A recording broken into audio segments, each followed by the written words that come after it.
Chapter 956, Priceless Town. Chapter 956, Priceless Town. Hellscythe_Fluffy Goblin.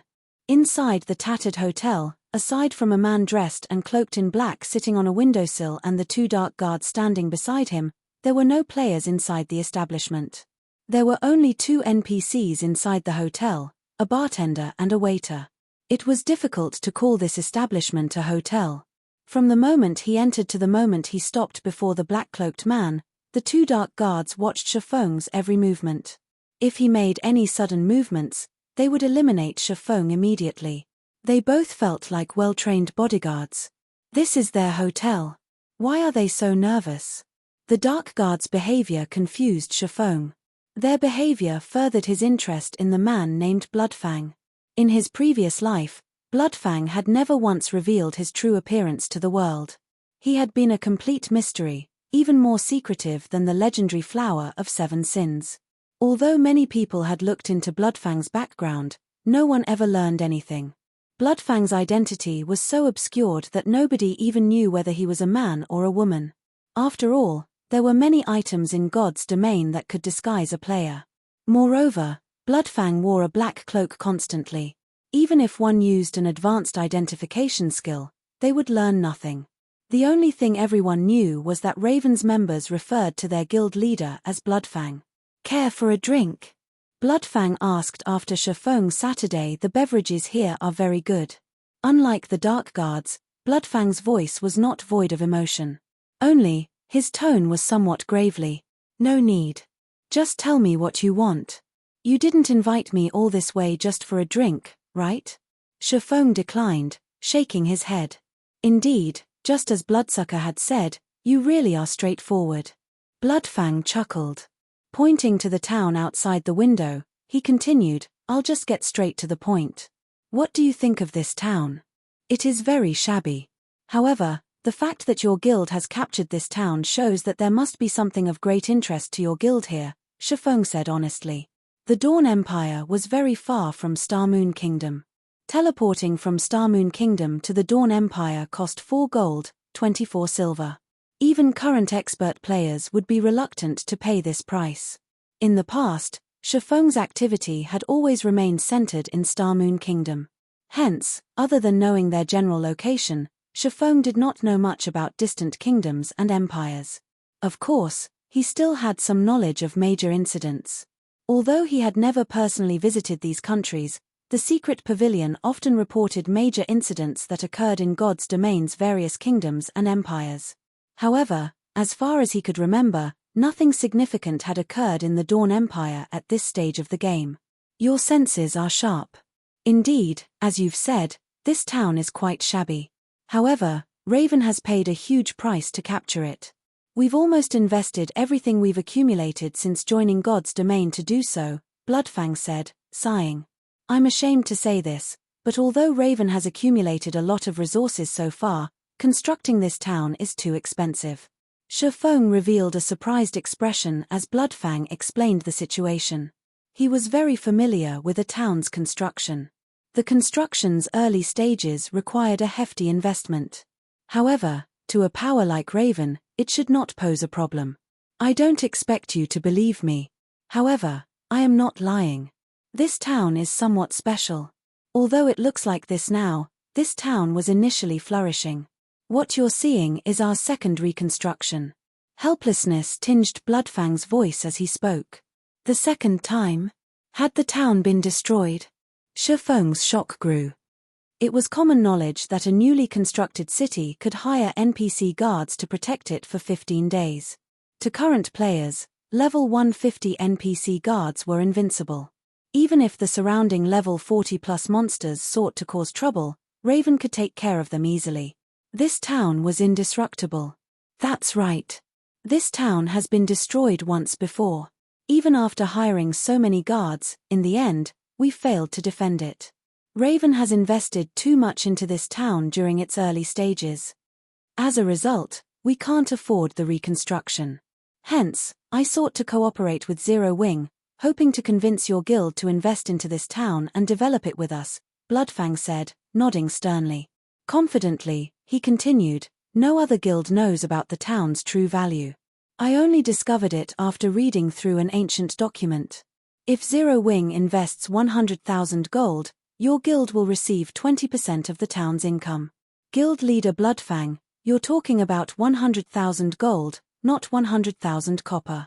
With that kind of money, you can rebuild this town 6 or 7 times over, or construct 6 or 7 other towns, yet you're only offering 20% of this town's earnings. Even if there were a literal gold mine here, this town would never be worth that much money, Shifeng said, shaking his head. After hearing Bloodfang mentioning the words ancient document, Shifeng more or less understood that this town was different. However, he could construct a city's basic structure with 100,000 gold, much less a town. Even if this place had a gold mine, harvesting the ore would require tons of resources and manpower. Furthermore, they would have to smelt the ore into actual gold before they could sell it. Even if the harvest were high, if he only got 20% of the profits, who knew how long he would have to wait just to earn back his initial investment? He could not afford to throw what coins he currently possessed at this town. Elder Yi Feng, don't reject the offer so quickly. I have yet to explain why this town is so special. Shi Feng's refusal did not seem to surprise Bloodfang. Special? What's special about this place? Shi Feng asked. There is a manatite vein here. One can also obtain magic crystals alongside the manatite ore. Although the vein does not yield much, I believe that it does yield more than Stone Forest Town's daily income. This could certainly benefit the candlelight trading firm, Bloodfang said, chuckling. How about it? Do you think my offer is worth consideration now? It's no wonder why guild leader Bloodfang is so confident. However, why Zero Wing? Wouldn't it be better to work with super guilds? With the financial strength and manpower of a super guild, you would have more than enough to develop the town, Shifeng said. He had to admit that the offer was tempting. Manatite was one of God's domain's particularly rare minerals. As manatite ore contained dense mana, magic crystals formed as a byproduct in a manatite vein. Although one could collect more mana crystals by grinding monsters in the Stoneclaw Mountains, there was one benefit to harvesting magic crystals from a mine: the absence of danger. As long as they had a sufficient mining level, any player could mine magic crystals. Moreover, the higher their mining level was, the greater their chances were of obtaining magic crystals. Chapter 957, Defense Turret. Chapter 957, Defense Turret. Hellscythe_Fluffy Goblin. Chapter 957, Defense Turret. In God's domain, many players used mining and herb gathering to get rich. Ordinary players had very few income options. Generally, players relied on quest rewards as common monsters rarely dropped coins. Only elite rank and higher monsters had any chance of dropping money. Even so, the chances were only around 2 or 3%. Moreover, they dropped copper coins. As for monsters dropping materials, the chances were even lower. After first joining God's domain, players could mostly afford their repair fees with their earnings from grinding common monsters. However, as their levels increased and the quality of their equipment rose, the money they earned from common monsters wouldn't be enough to maintain their items. Usually, they had to grind elite monsters to cover their costs. If they were lucky and obtained a bronze weapon or piece of equipment, not only could they afford a day's worth of repair fees, but they might also have something to save. Unfortunately, that had only been the case after God's domain had first launched. Every time God's domain evolved, the main God system lowered weapon and equipment drop rates. Now that the game had undergone its 4th evolution, even elite monsters rarely dropped bronze weapons and equipment. One usually had to obtain such items from field bosses or dungeons. It was precisely this reason that lifestyle classes had become popular. Meanwhile, the lifestyle class's development relied on various materials. As players moved through maps, they usually paid attention to their surroundings. However, they were not only doing so to avoid player or monster ambushes, but to find ores and herbs. A gathering player who was familiar with the environment could earn more money by selling the raw materials they gathered than what guild elite members could earn from fighting monsters. In the past, Shifeng had frequently heard about gathering players obtaining excellent weapons and equipment solely by gathering ores and herbs. Many guilds and trading firms had signed contracts with expert gathering players. As long as these players fulfilled their monthly quota, not only could they sell their materials at market price, but they would also gain bonus credits. Hence, for players in God's domain, both mining and herb gathering were usually very high-leveled. If there truly were a manatite vein beneath this town, they only needed to hire players with high-level mining skills. They could certainly earn far more magic crystals than Stone Forest Town. After all, Stone Forest Town only earned magic crystals from players' repair and hotel fees. The town didn't earn nearly as much as players did in the Stoneclaw Mountains. My initial plan was to earn a large sum in the Dark Arena. However, Zero Wing's abilities have surpassed my expectations. While I have considered cooperating with super guilds before, they are simply too powerful. They might just take the town from Raven. Moreover, even if we form a partnership, with super guild's appetite, Raven won't obtain much. Although there are a few more powers aside from super guilds that we could approach, these powers cannot provide as many coins as Zero Wing. How about it? By cooperating with Raven, not only would Zero Wing not lack magic crystals, but the Candlelight trading firm would also have plenty of manatite ore. You will certainly earn more than 100,000 gold. Bloodfang believed that the conditions he had proposed were quite generous. There was simply no reason for an upstart guild like Zero Wing to reject his offer. Currently, Zero Wing did not have many assets in God's domain. However, it was extremely difficult to invest in the real estate in other kingdoms and empires. The local guilds had long since claimed the available lands. As for kingdom and empire's main cities, although some golden lands were still available, without sufficient reputation in those cities, purchasing those lands was impossible. By the time someone from Zero Wing obtained the required reputation, others would have claimed those lands. In other words, Zero Wing should have a lot of money lying around right now, yet it could not effectively utilize the coins, spending money to make money. However, this could not be helped. After all, Zero Wing was merely an upstart guild.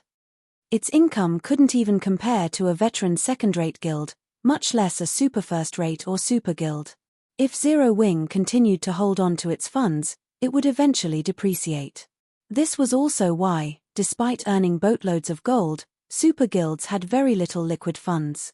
This was because these super guilds had long since invested the money into something more valuable, particularly various cities' lands with high potential. If Zero Wing invested its excess coins into Raven, it could kill two birds with one stone. Guild leader Bloodfang, as I've said before, 100,000 gold coins are not 100,000 copper coins. Even super guilds can't hand over such a large amount, not to mention Zero Wing, Shifeng said, shaking his head. And again, you're only offering 20%. It will take ages to earn back our initial investment. God's domain changes each day. Zero Wing cannot make such a huge gamble. Why don't we change our method of cooperation? Bloodfang shook his head, responding, if you wish to invest manpower, forget it. Current players cannot defend this town. With the number and level of monsters attacking this town, we can only rely on NPCs to defend it. In fact, we need a small army. We also need to construct extremely powerful magical arrays and defense turrets before the 15-day protection period is over, all of which requires a large sum of coins. If not for his urgent need for money, he wouldn't have considered cooperating with Zero Wing at all. He very much preferred to have the town's profits to himself.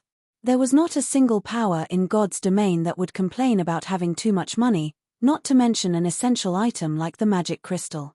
As expected, these monsters must be unusual. Hearing Bloodfang's words, Shifeng could faintly discern the true reason the town had been destroyed, and he could not help the corners of his lips curing up. In the past, towns with rare mineral and herb fields nearby were often harassed by the local monsters. Needless to say, a town with manatite would be assaulted once every few days. During God's domain's early stages, the various large guilds had headaches over these towns. After all, most of the money they earned had to be spent on the town's defense, with some towns needing additional investment. As Bloodfang had said, constructing one Tier 3 defensive magic array to defend a town would cost 32,000 gold. Although the magic array would block any monsters below Tier 4, level 200, it required a lot of mana to operate. As for the defense turret, each one cost 7,000 gold to construct. Generally, monsters would come from all directions when raiding a town. Even if they placed only one defense turret at each of the 4 cardinal points, they needed at least 4 defense turrets. Moreover, the turret's artillery shells were very expensive. At market price, each shell cost 5 gold, with higher quality ones costing dozens. Furthermore, a single defense turret at each corner wasn't nearly enough. They would need at least 2. With this, the total cost was around 88,000 gold. It was no wonder why Bloodfang wanted a 100,000 gold investment. However, players' wisdom was infinite. In the past, after the various large guilds had experimented countless times, they had finally found a method to not only save on the high construction cost, but also resist against the swarms of invading monsters. Chapter 958 Inconceivable Zero Wing. Chapter 958 Inconceivable Zero Wing. Hellscythe _ Fluffy Goblin. If you can't make a decision right now, you can return after discussing it with your guild leader. However, I can only give you a day to consider. Bloodfang did not believe that there was another option for cooperation. He believed that Zero Wing could not afford to hand over that much money in such a short time. 100,000 gold is no small amount. I do not believe that Zero Wing can collect that much money in so little time, either. You can pay 40,000 gold upfront and the remaining 60,000 in the next 5 days. Raven was currently broke. They had used almost all of their money to reconstruct the town and hire the necessary NPC guards. However, these NPC guards were still not capable of standing against all those monsters. If they wanted to defend the town, they needed to construct the defensive magic array. With the magic array and the NPC guards, they should survive through the 15-day protection period. As long as they constructed the defense turrets during the protection period, they could begin mining the manatite vein without issues. Guild leader Bloodfang, 100,000 gold is just too much. Even Zero Wing can't spend that much money. Shifeng again rejected Bloodfang's offer. Why don't we try a different method of cooperation? Zero Wing will be responsible for protecting the town. However, you will pay us 30% of the vein's income. He still needed a large sum to construct his own city. How could he possibly give Raven his coins? Moreover, even without the defensive magic array and NPC guards, it was possible to prevent monsters from trampling the town. He could simply head to Blackwing City and purchase a monster repellent scroll. The monster repellent scroll was an item that could disperse monsters within a certain area, preventing low-intelligence monsters from actively approaching. Although the effect was temporary, the scroll was very cheap. Each scroll only cost 5 gold. It was much more cost-effective than constructing a defensive magic array or defense turrets. In God's domain, the defensive magic array and defense turrets were mainly used during monster raids. When dealing with players, however, they were not as effective as NPC guards, yet they cost far more. Rather than wasting money on that particular plan, Shifeng would be better off investing his money into his own guild or somewhere else. Generally, the monsters that raided towns and cities possessed very low intelligence, so the monster repellent scroll could chase them away. As for using the scroll against the abyss invasion, very few abyssal monsters possessed low intelligence. Hence, the scroll wouldn't be as effective. Let Zero Wing defend the town? Bloodfang could not help but laugh at Shifeng's proposal. It's not that I am looking down on Zero Wing, but rather, these monsters are over level 100. There are thousands of them. With players' current strength, it is impossible to defend against such an onslaught. And even if you succeed, why should I give you 30% for defending the town when I can ensure its safety for 100,000 gold? Wouldn't that be more of a loss? If this is your offer, I would rather contact several other major powers. I believe that they will be more than willing to cooperate. Zero Wing was not Bloodfang's only option. The only problem was that none of the major powers could afford a 100,000 gold investment. However, he did not necessarily need 100,000 gold. As long as he had the initial 40,000 gold, he could construct a sufficient number of hotels during the 15-day protection period. With a place to replenish their stamina in, his subordinates could mine for magic crystals continuously. He could earn enough money to construct the required defense turrets before the protection period ended. However, Raven would have to be particularly frugal during this period. If so, I have another suggestion. For each monster raid Zero Wing stops, Raven will pay 6,000 magic crystals.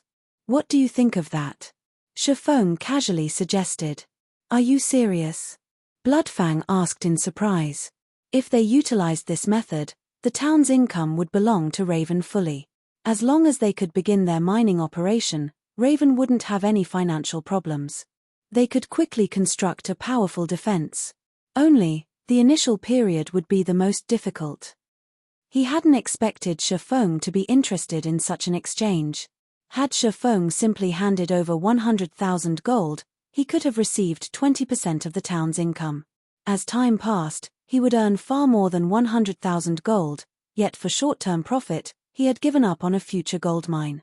Bloodfang found it hard to believe that a large guild's upper echelon would make such a rash decision. Of course, I'm serious. I've already discussed this with my guild leader, and he has approved. Now, it is up to you whether or not to accept this condition. Shifeng chuckled. All right, I agree to work with Zero Wing. I just hope that you don't regret this decision, Bloodfang said. Even after watching Shifeng for a long time, he did not understand the man's thoughts. He could not figure out what Black Flame, Zero Wing's guild leader, was thinking, either. The only reason he had agreed to offer Zero Wing a share of the town was because he had worried the guild would not be willing to fork over the money. That Zero Wing had refused the shares, only asking for some magic crystals, was good news for Raven. The monster raids did not occur every day. Generally, they only attacked every other night. Even if Zero Wing defended the town from 10 attacks, he would only spend 60,000 magic crystals. When the town's defenses were complete, he would not need Zero Wing's assistance. Based on the current market price, each magic crystal was worth 25 silver. Even if Zero Wing defended the town for 20 days, he would only spend 15,000 gold. No matter how he looked at it, he would profit from this trade. Following which, Shifeng signed a contract with Bloodfang. As long as Zero Wing helped Raven defend against a monster raid, Raven would pay 6,000 magic crystals. Moreover, the payment could only be made in magic crystals. If Raven could not pay up, it would have to pay 5 times the value of the magic crystals with coins or other products. Aside from that, Raven must also allow Zero Wing to construct a guild residence in the town so that Zero Wing's members could travel here easily. Of course, if Zero Wing failed to defend the town, it would have to pay Raven a reconstruction fee of 30,000 gold. It is highly likely that the next raid will happen tomorrow night, but I can't say for sure. I hope that you will be prepared before then. Although Bloodfang had signed the contract with Shifeng, he was still worried. Could Zero Wing really defend against that many monsters? Rest assured. Once Zero Wing's residence has been constructed, you won't have to worry about monsters, Shifeng replied confidently. Now that they had signed the contract, he was in a great mood. Although it seemed as if Raven had just secured Zero Wing's help, dealing with the Dark Guild's biggest concern, Zero Wing would gain far more than 20% of the town's income. However, Bloodfang didn't know this. While the monster repellent scroll was very convenient, it also had a huge flaw. The scroll could only chase monsters away, not exterminate them. As they fled, the monster army would grow. When players stopped using the monster repellent scroll, the subsequent raid would be intense, even horrific. As long as the army grew 4 or 5 times, the town would fall even if they had 30 turrets. Chapter 959 Spirit Seal. Chapter 959 Spirit Seal. Shifeng had no intention of telling Bloodfang about the monster repellent scroll's flaws. They were collaborators, not friends. They were simply obtaining what they needed from each other. Whether or not Raven could fend off the monster army was none of his concern. After all, he only needed to pay a small price for Raven to endure through the early phases of the town's construction. Moreover, it would be a waste if he did not rip off a magic crystal tycoon like Raven. White River City's teleportation house urgently needed magic crystals. As long as he had enough magic crystals, he could turn them into coins. Once Zero Wing had its first city, it would have a safeguard of its own. As the main god system had administered the contract between them, both parties felt reassured. Shifeng had initially planned to leave using a return scroll. However, Bloodfang suddenly stopped him. A moment. Bloodfang held Shifeng back. Smiling, he continued, "I still have information that I think will be of use to Zero Wing." Saying so, Bloodfang took out a black envelope and passed it to Shifeng. Shifeng raised his brows when he saw the envelope. Although the envelope looked normal, it was actually an encrypted message. No one would be able to read the message aside from the intended player. Moreover, after the message was read, it would self-destruct. Even recording the message would not be possible. A video message. After opening the envelope, the message came in the form of a video file. Following which, Shifeng clicked to open the file. When he finished watching the video, however, he was shocked. In the video displayed numerous players encircling a one-horned humanoid creature that loomed over 3 meters tall and wore a black robe. Numerous crimson runes, resembling flames, decorated this humanoid creature's body. Moreover, the humanoid creature exuded black fog from its body, and players shuddered when its crimson eyes turned towards them. Aside from this monster's level and HP, the video showed nothing about it. Neither the monster's level nor its HP was very high at level 40 with just over 1,000,000 HP. With a rough guess, Shifeng surmised that the monster was only chieftain rank, yet even it had massacred several hundred elite players. However, rather than the deaths of several hundred level 35+ elites players, the one-horned monster's extraordinary actions were the key points of the video. The monster's combat style was similar to a player's. Moreover, whenever this monster killed a player, not only did it recover some HP, but its attributes also rose slightly. Most importantly, Shifeng noticed something familiar on the monster's body. The spirit seal used to absorb immortal souls. Sharlin had only marked the spirit seal on the back of his hand so that he could complete his quest, and this spirit seal would only shine silver when absorbing an immortal soul. The same spirit seal had been imprinted on the humanoid monster's chest. Every time the monster killed a player, the spirit seal radiated a faint silver glow. From an outsider's point of view, the glowing spirit seal throbbed like the monster's heartbeat. A passing expert assassin had recorded this video. As this assassin had maintained his distance from the battlefield and stayed in stealth, they had been hard to detect. Hence, this video was a record of the entire battle. After the one-horned monster finished killing the elite players, something even more astonishing happened. Usually, monsters didn't pay attention to the items players dropped when they died unless they were quest-related items, yet after killing the players, the one-horned monster looted the drops. Before the monster left the area, several other figures appeared. Among these figures, a few looked like the monster. Not only were they tall, but a single horn also grew from their foreheads.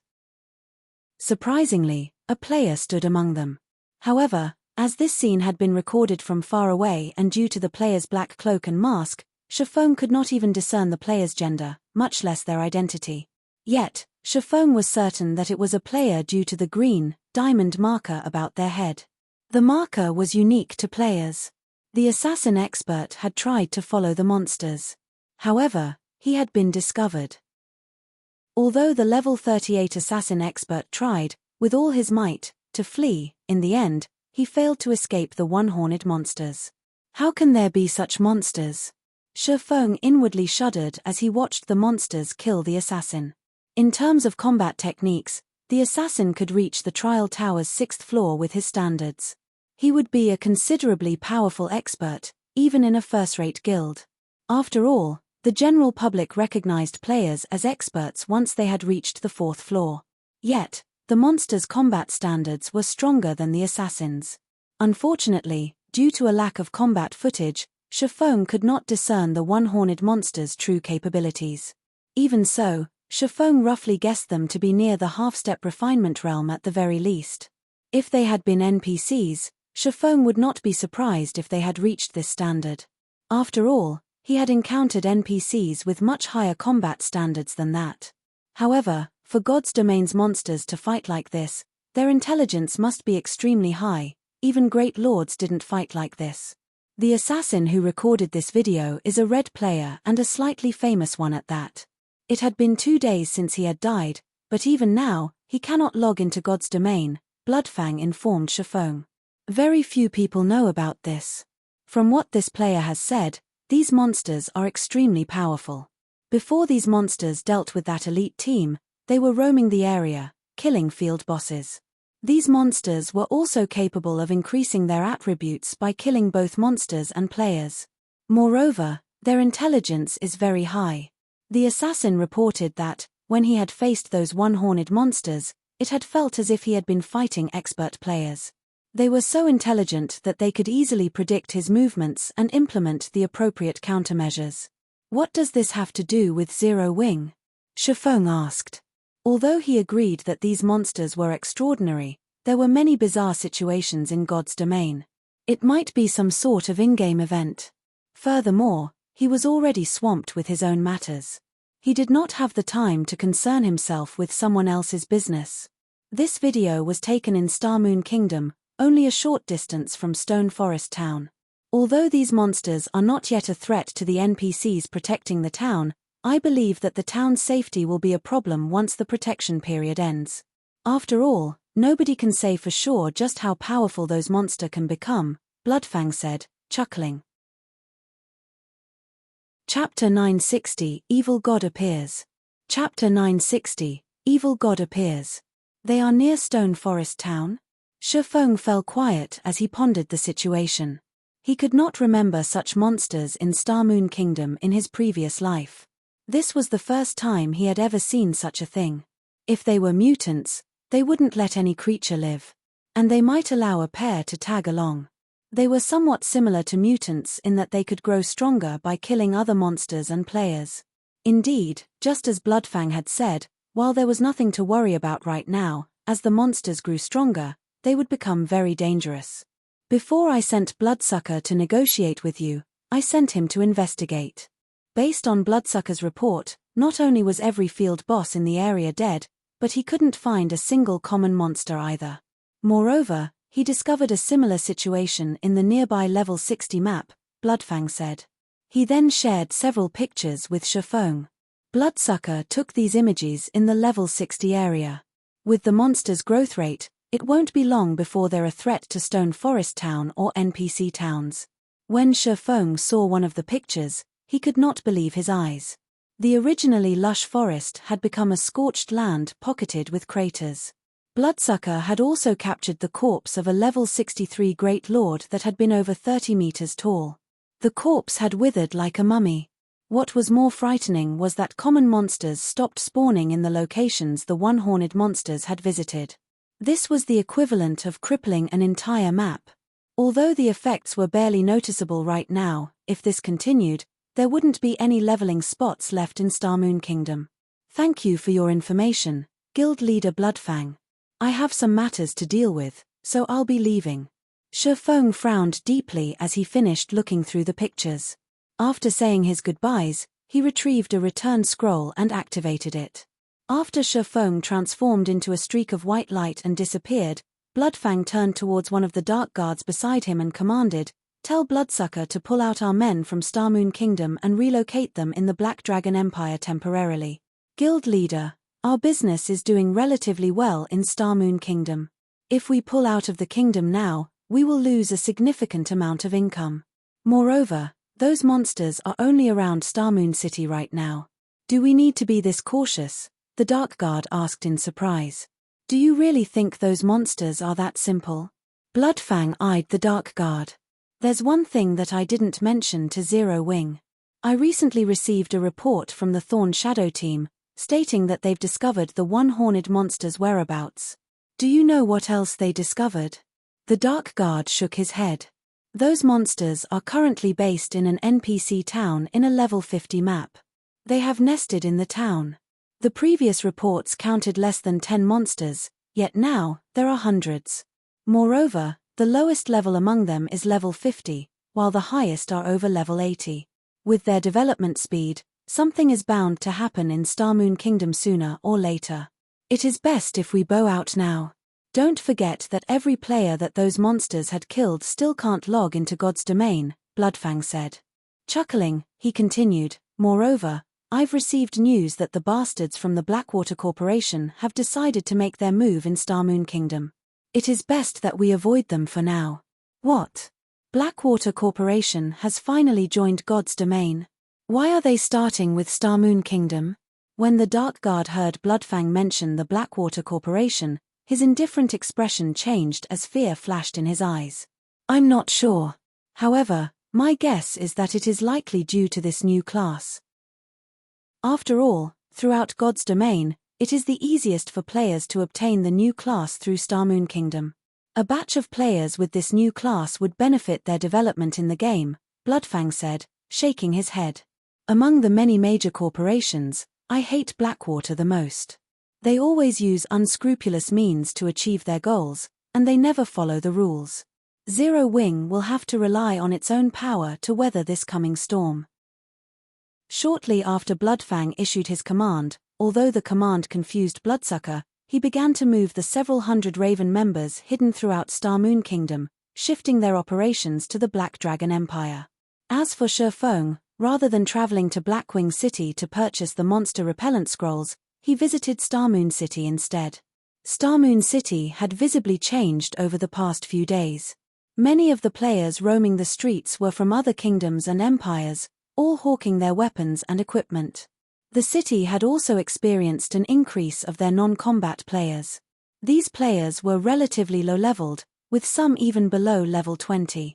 However, they were all very rich. These people were merchant players. In cities, it was extremely difficult for ordinary players to obtain their own shops. There were also fixed times when players could set up stalls in the free market. As for using the auction house, the handling fees were too high for ordinary merchant players. Hence, these players generally peddled their items on the streets. If they found an interested buyer, they would conduct a trade. Although doing so was somewhat time-consuming and strenuous, every coin an ordinary player earned counted. Merchant players who dealt weapons and equipment, in particular, could earn a nice income. After reaching level 10, merchant players roamed between various cities and countries, purchasing items from players in one city and reselling those items elsewhere. After all, every city and country's prices were different. Merchants could earn a lot of money due to this difference. As these players had chosen the merchant class, they received a discount on teleportation fees as they traveled across God's domain. Moreover, like lifestyle classes, merchants were divided into ranks. The higher their rank, the higher their discounts were on teleportation fees. In the past, many players had earned enough capital from their travels to construct shops in NPC cities. Otherwise, if one relied on an ordinary combat player's income, they could never afford a plot of land, even after a lifetime of saving. Following which, Shifeng followed the main street to Grand Duke Heartfield's mansion. The NPCs guarding the mansion didn't stop Shifeng, allowing him to enter the Grand Duke's home. However, Shifeng had not come here for the Twilight treasure chests this time, but for the one-horned monsters. Shifeng had not initially recognized the one-horned monster's origin. However, from what he had learned from the pictures and Bloodfang, he was certain of one thing. Those one-horned monsters were somehow related to the evil god's temple. Across the continent of God's domain, abyssal monsters weren't the only threat to humans. There were other dark powers at play. Among these dark powers, the most dangerous was the evil god's temple. Unlike the war god's temple, which specialized in resisting abyss invasions, the evil god's temple focused on destroying God's domain. Moreover, the temple thirsted for the destruction of all life, unlike the abyssal monsters, who only aimed to conquer.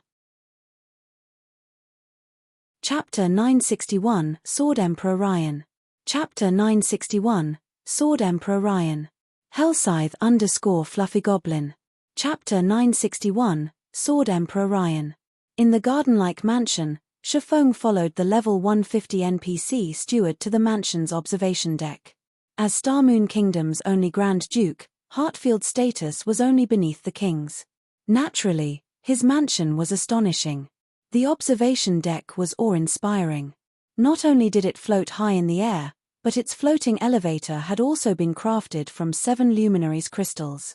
Even Starmoon Restaurant's rooftop view could not compare to the view from this observation deck.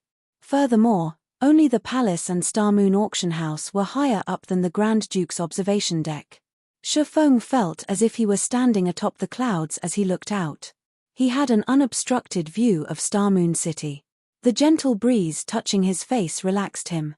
Despite the relatively normal mana density, he felt utterly carefree. Enjoying a meal here would be the epitome of luxury. In the past, many major guilds had attempted to construct similar observation decks in their own cities, not excluding Shadow. However, only after the attempt did people realize how expensive it was. The floating deck required incomparably precious materials. Although they were not as rare as the 7 luminaries crystals, the floating stones were rare throughout God's domain. On the market, a fist-sized floating stone would sell for dozens of gold. One could imagine just how much it would cost to construct an observation deck the size of a basketball court.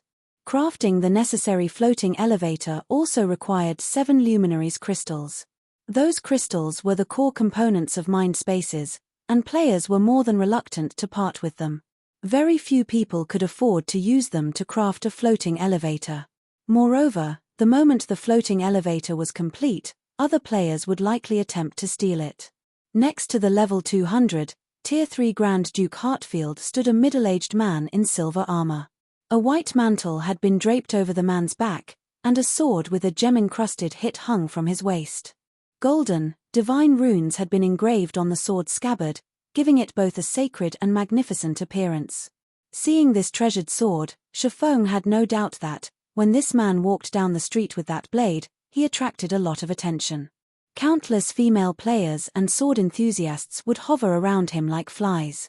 Oddly enough, Shifeng recognized this man.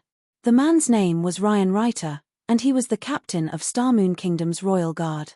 He was also a level 200, Tier 4 Sword Emperor. He was even stronger than White River City's powerhouse, Weissman, and was known for being the closest person to becoming a sword saint in Star Moon Kingdom. Although there were Tier 5 NPCs in Star Moon Kingdom, none of these NPCs were affiliated with the kingdom. They originated from the several major NPC organizations in God's domain. Eucharis, the Temple Lord of Star Moon Kingdom's War God's Temple, was one such example. Even the king had to show Eucharis respect. There was also the incomparably mysterious Charlene. Although Shifeng did not know which NPC organization Charlene belonged to, he was certain that she did not belong to Star Moon Kingdom. Hence, aside from the Grand Marshal Adolf Serret, one could say that Ryan Reiter was the strongest NPC in Star Moon Kingdom. In front of the Grand Duke and the Royal Guard captain standing side by side, any ordinary player would be petrified. Surprisingly, Shifeng approached them casually. The NPC steward respectfully moved to the side. 2 of Star Moon Kingdom's VIPs are here together. It seems that something serious is really happening in the kingdom. Seeing the 2 NPCs before him, Shifeng was more confident of his assumptions. The appearance of the evil god's temple hinted that something major would happen soon. This was practically a natural law in God's domain. Shifeng could remember that nearly half of Lion's Heart Empire had been destroyed in the past due to the evil god's temple's appearance. Even the ruling superguild in the Lion's Heart Empire had suffered severe losses, not to mention the empire's smaller guilds. This incident had shocked all of God's domain. No one had expected an NPC dark organization to be so powerful. After that incident, players exploded into action to remove the evil god's temple the moment any related issues occurred. Even so, every country in which the temple appeared suffered heavy damages. After all, when the evil god's temple appeared, all life and land were forfeit. Even after the threat was eliminated, the area took a long time to recover. Such situations' impact on local players and guilds was massive. Hence, Shifeng had hurried here. It was very difficult to gain entry into Star Moon Palace. Meeting with Grand Duke Hartfield, however, was easier. Everything would be fine as long as he reported the matter regarding the evil god's temple to Hartfield. The Grand Duke could then travel to the palace and inform the king. With the power of the kingdom's army, eliminating the one-horned monsters should be easy. Young adventurer, we meet again, Grand Duke Hartfield greeted Shifeng as he approached. Caressing his goatee, Hartfield chuckled lightly before continuing, Weissman has told me much about you. I would never have imagined that, despite being so young, you were capable of helping Lady Charlene with various matters. If my 2 sons were as outstanding as you, I could retire without worry." As Hartfield finished his praise, Ryan Reiter could not help but look at Chiffong. This made Chiffong feel somewhat strange. He had not expected his fame to spread to NPCs. Moreover, these 2 influential characters in Starmoon Kingdom had heard of him. "Lord Hartfield, I have come with an urgent message that must reach His Majesty the King. However, I cannot enter the palace, so I was hoping that you might transmit the message for me," Chiffong requested respectfully. "All right, then. If your news is as important as you say, I will pass on the message." Hartfield nodded, sternly agreeing to Chiffong's request. "I have found traces of the evil god's temple in the Starfield Forest. The forest is currently devoid of life. If we don't stop the evil god's temple in time, it will quickly become a threat to the capital," Chiffong said after considering his words. "As for the validity of my claim, Lord Hartfield simply needs to send someone to investigate Starfield Forest." High-ranking NPCs in God's domain were incredibly intelligent. Oftentimes, players were not required to present proof when reporting an incident. The NPC would take action as long as they reported the facts, initiating their own investigations. Once the report was verified, players would receive a reward. If the report were proven false, players would be punished. However, players needed to earn these NPCs' trust before they could report various issues. If a player lacked credibility, NPCs wouldn't bother to investigate the situations even if the player told the truth. Previously, Chiffong had gained some favorability with the Grand Duke. His words alone could prompt an investigation. If he were dealing with any other NPC, however, they wouldn't even give him the light of day. The Evil God's Temple?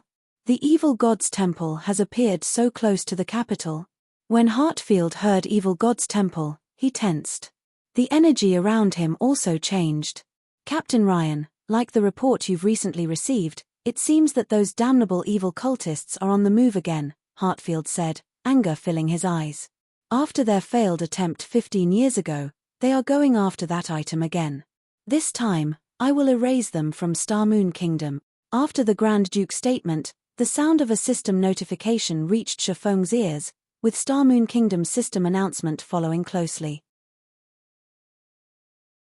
Chapter 962 Legendary Necromancer. Chapter 962 Legendary Necromancer. System. Congratulations. You have accepted the epic ranked main storyline quest Evil God's Birth. Quest content. Exterminate the evil god's believers in the Starmoon Kingdom. If you fail to exterminate the evil god's believers before they summon the evil god, Starmoon Kingdom will fall into ruin. As the system was notification repeated 3 times, Chiffong was momentarily stunned. He had only been the messenger, yet he had triggered an epic ranked main storyline quest in Starmoon Kingdom. This was not good news for Zero Wing. Shortly after the system notifications, the system announcements followed. Starmoon Kingdom System Announcement. New Expansion Pack, Disaster of the Evil God, has been activated.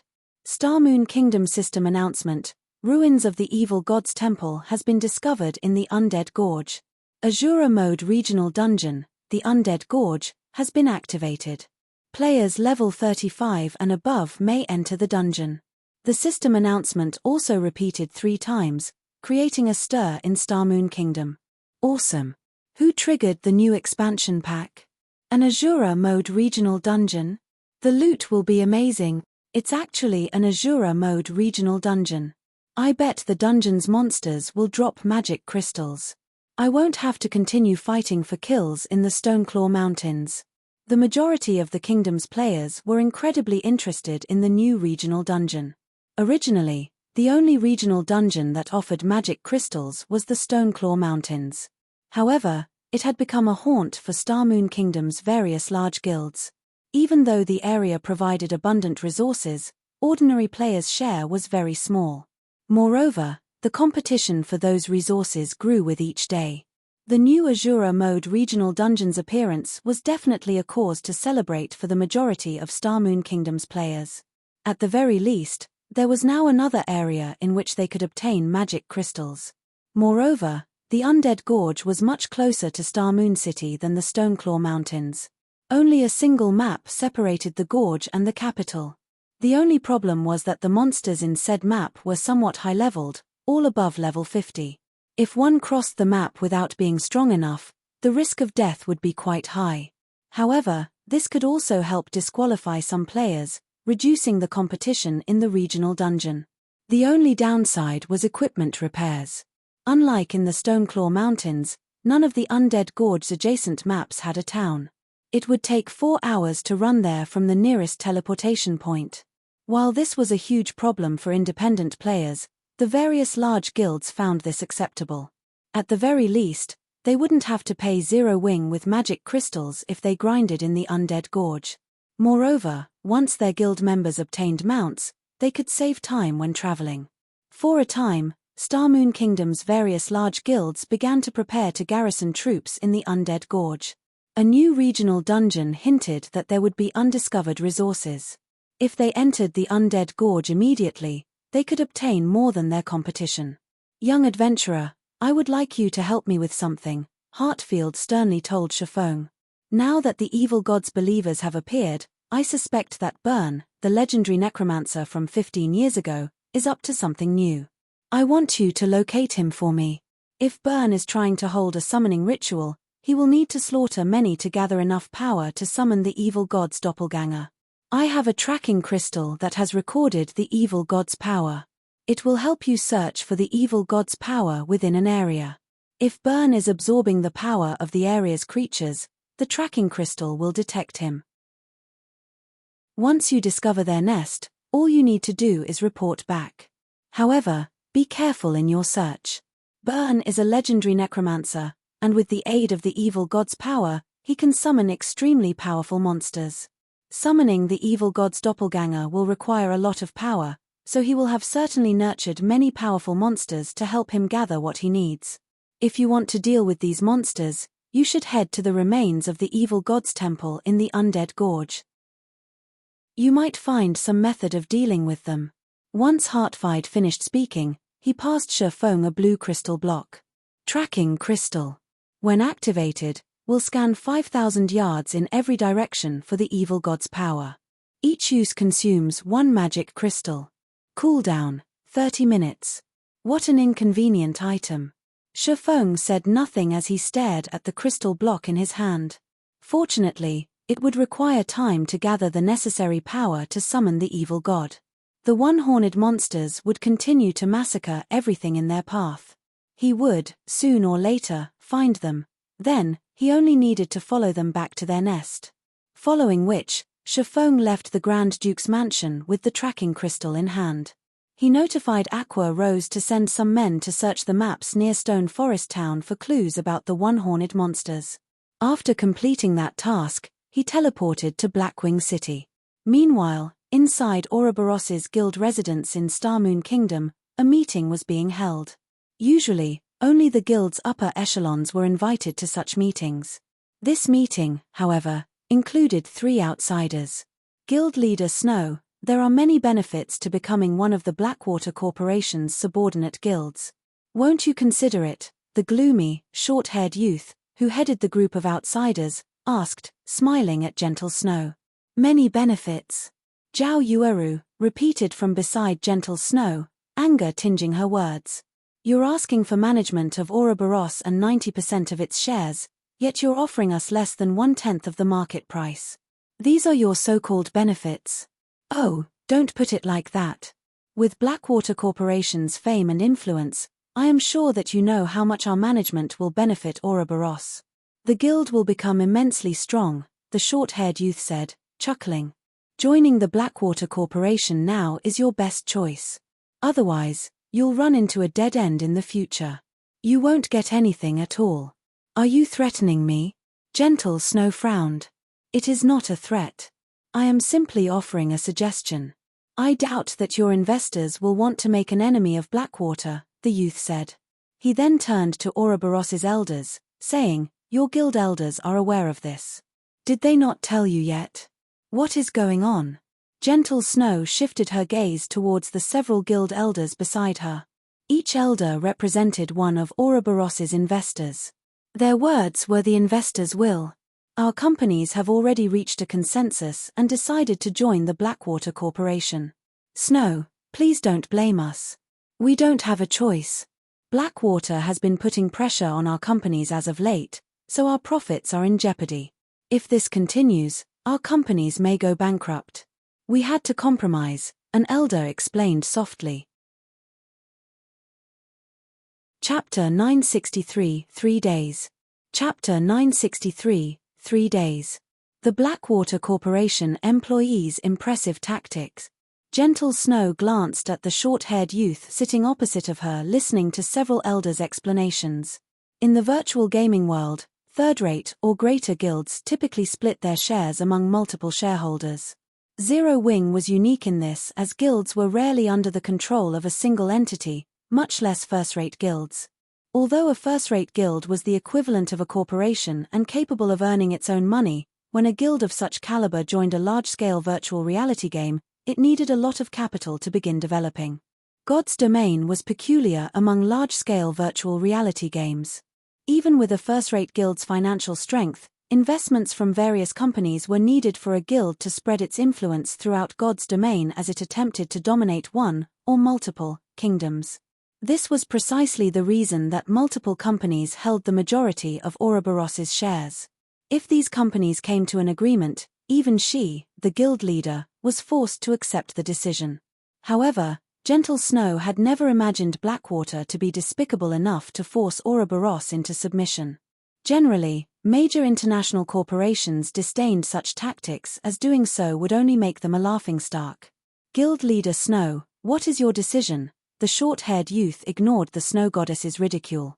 On the contrary, he sneered and said, I know this is a very difficult decision to make. How about this? We'll give you 3 days to consider your options. If you insist on rejecting our offer in 3 days, we'll be forced to put someone else in the guild leader's seat. After making his threat, the short-haired youth left the meeting room. The 2 level 39 expert players followed him closely. Big Brother Wave, why don't we just get rid of Gentle Snow? It would make it easier to take over Ouroboros. Now that you've given her 3 more days, she might persuade those on the fence or purchase their shares. If she does, it'll be harder to occupy the guild. The 2 robust men asked the gloomy, short-haired youth.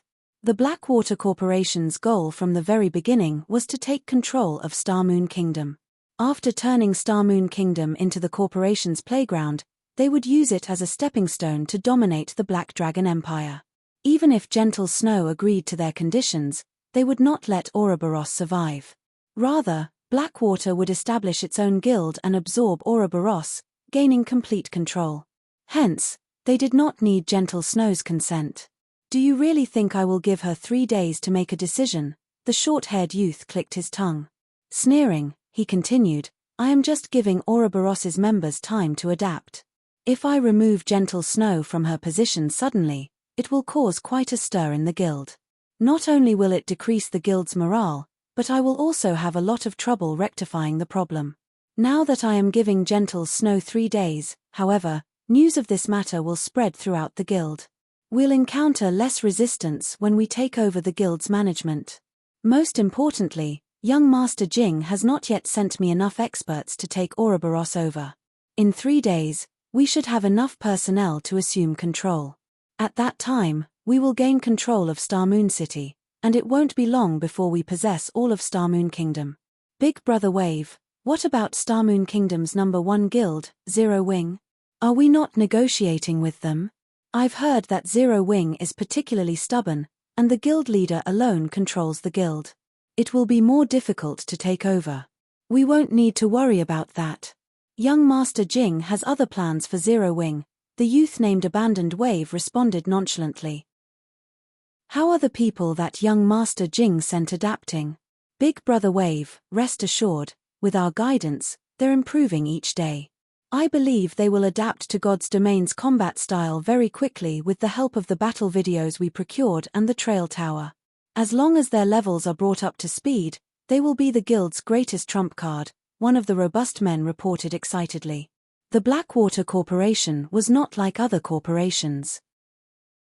It could actually fit quite well in God's domain.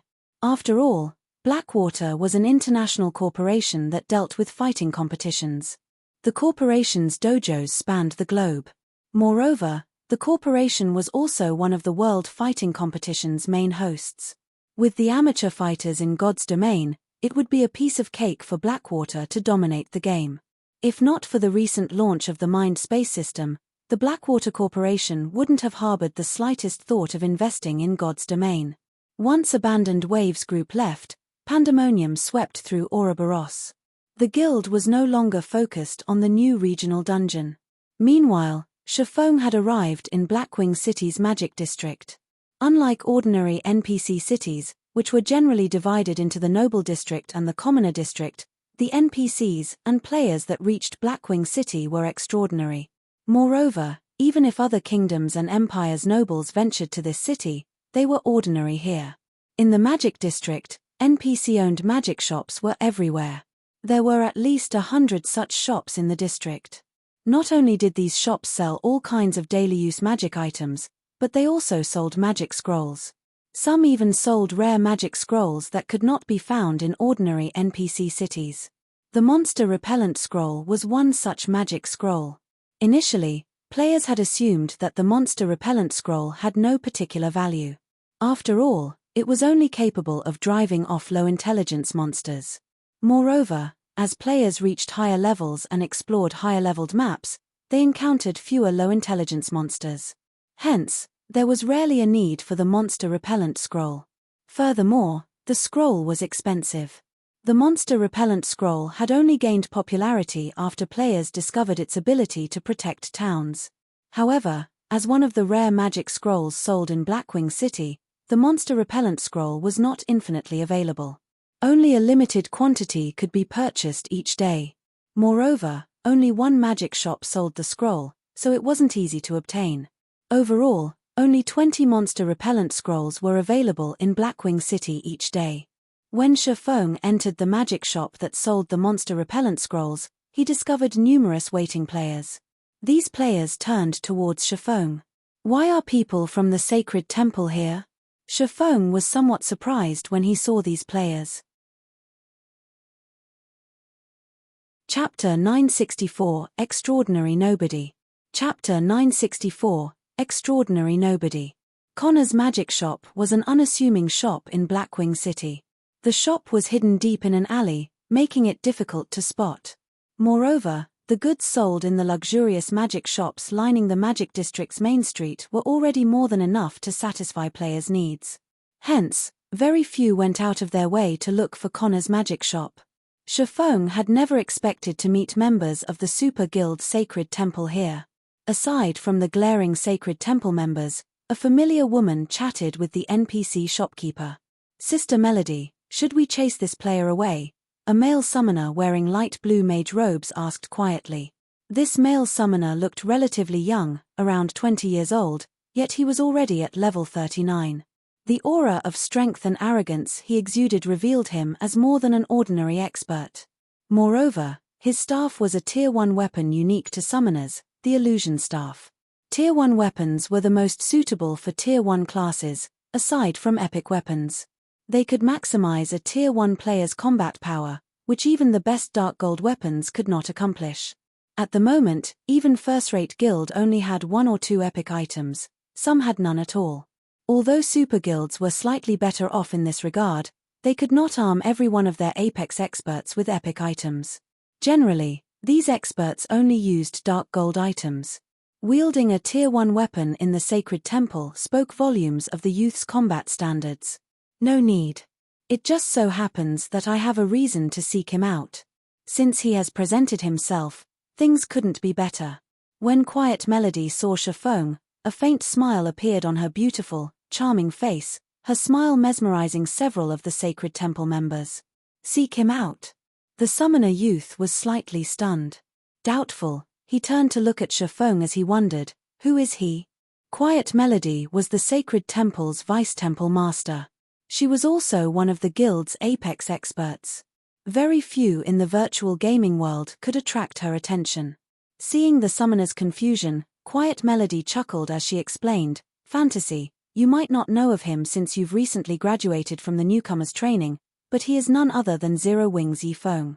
So, you're the Yi Feng that defeated Sirius. The youth named Lonely Fantasy addressed Shifeng, envy blooming in his heart. However, rather than envying Shifeng's strength, he was jealous of the attention Quiet Melody gave Shifeng. He was a genius that had been nurtured by the sacred temple. Of the many newcomers who had recently graduated from the temple's training program and become internal members, he ranked within the top 5.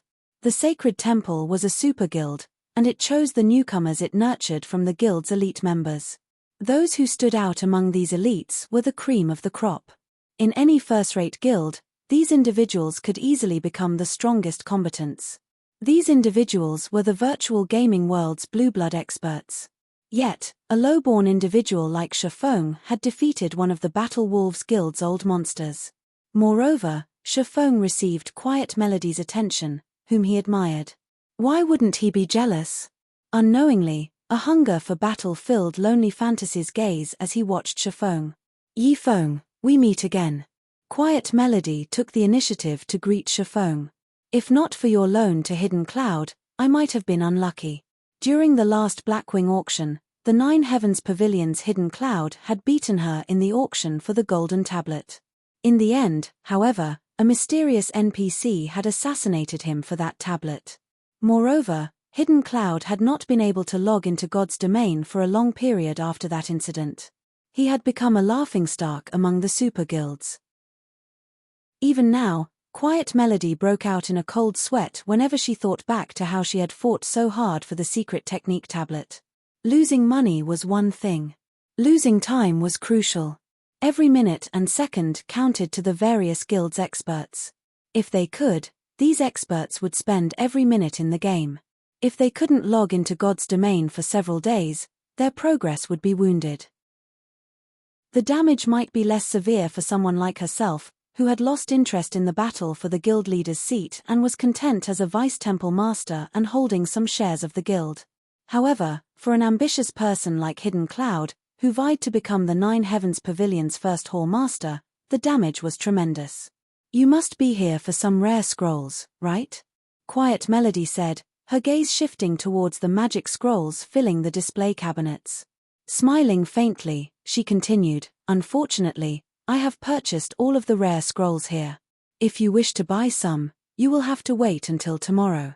Temple Master Melody is quite impressive.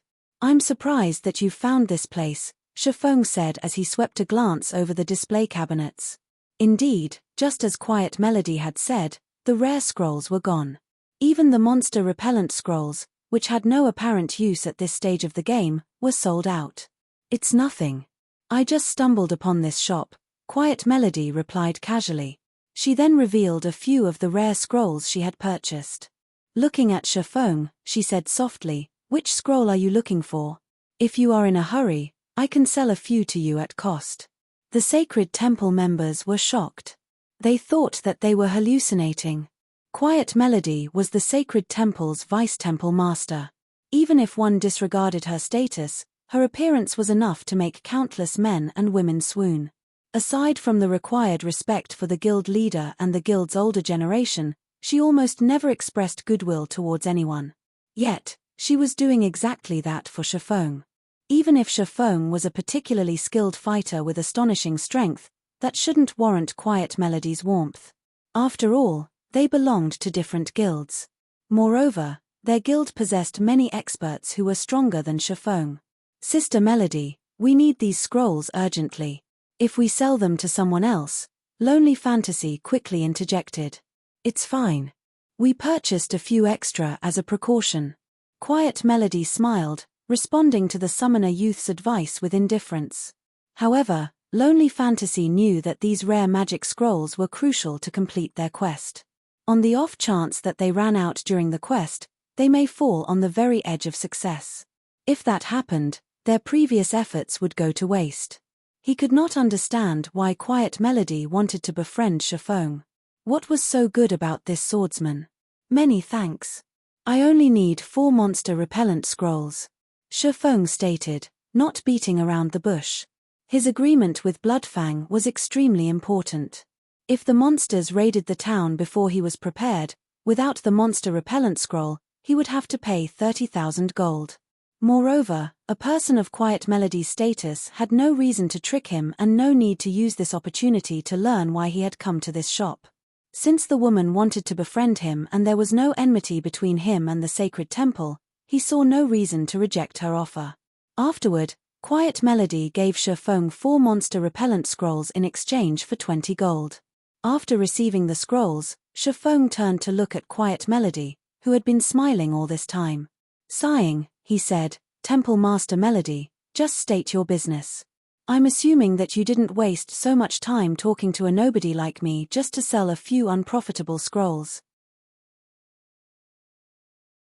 Chapter 965 Super Guild's Attention. Chapter 965 Super Guild's Attention. Hellscythe _Fluffy Goblin. It's nothing major. I just wish to purchase an item from Zero Wing. Quiet Melody chuckled at Shifeng's question. What item are you interested in? Shifeng began to grow curious. Generally, any items that Zero Wing sold could be purchased from the Candlelight trading firm.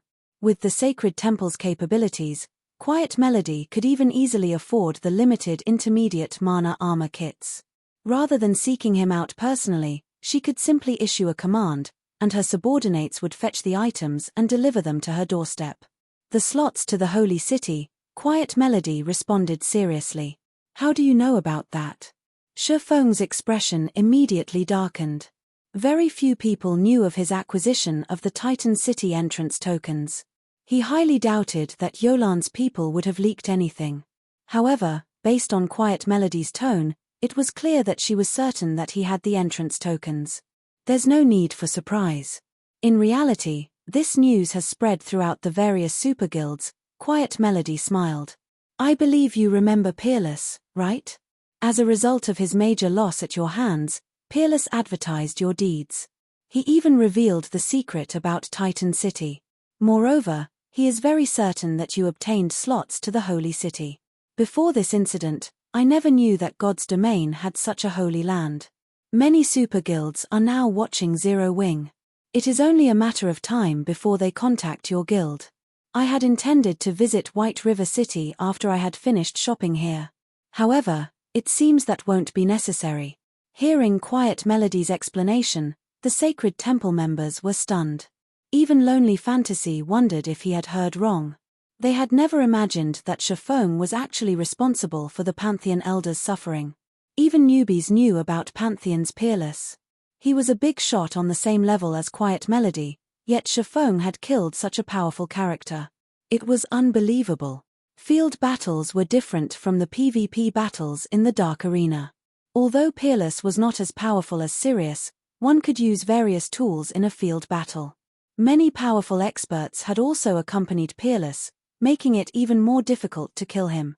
Moreover, from listening to Quiet Melody's words, the item in Shifeng's hands was even tempting to the various super guilds, so much so that a vice temple master like Quiet Melody deemed it necessary to make a personal visit. This was a first in Sacred Temple's history. Generally, when dealing with a guild like Zero Wing, it was a miracle if the Sacred Temple even sent someone from middle management, yet the guild had delegated the negotiations with Zero Wing to a core upper echelon. Lonely Fantasy was confused. Zero Wing was merely an upstart guild in God's domain, yet it warranted treatment that first-rate guilds dreamed of. How did it manage this? So, he's the one who let it leak. Shifeng smiled bitterly as a realization struck him. It seems that had been his final chance. He now, more or less, understood Peerless' actions during the entrance trial. It was no wonder why the high and mighty Peerless of Pantheon had tried to negotiate halfway through the battle. Without a doubt, that had been his last chance to challenge the entrance trial. After losing that chance, he would have to wait a long time before he could try to enter the Holy City again. He might not even get another chance. Since he had lost this opportunity, he wouldn't let the culprit behind his failure get off scot-free. Hence, he had spread the news and pointed the various super guilds towards Zero Wing. Our Sacred Temple also knows how valuable the slots are, so we won't ask for too many. 10 will be enough. I believe that with how many slots Zero Wing obtained, trading 10 shouldn't be an issue. Moreover, we are more than willing to pay a sufficient fee in either money or items, Quiet Melody unhurriedly explained her offer. In an ordinary guild, the Holy City's slots would, at most, add a few advanced lifestyle players. However, it was a different story for super guilds. Super guilds like the Sacred Temple had many lifestyle players who were masters in other virtual reality games.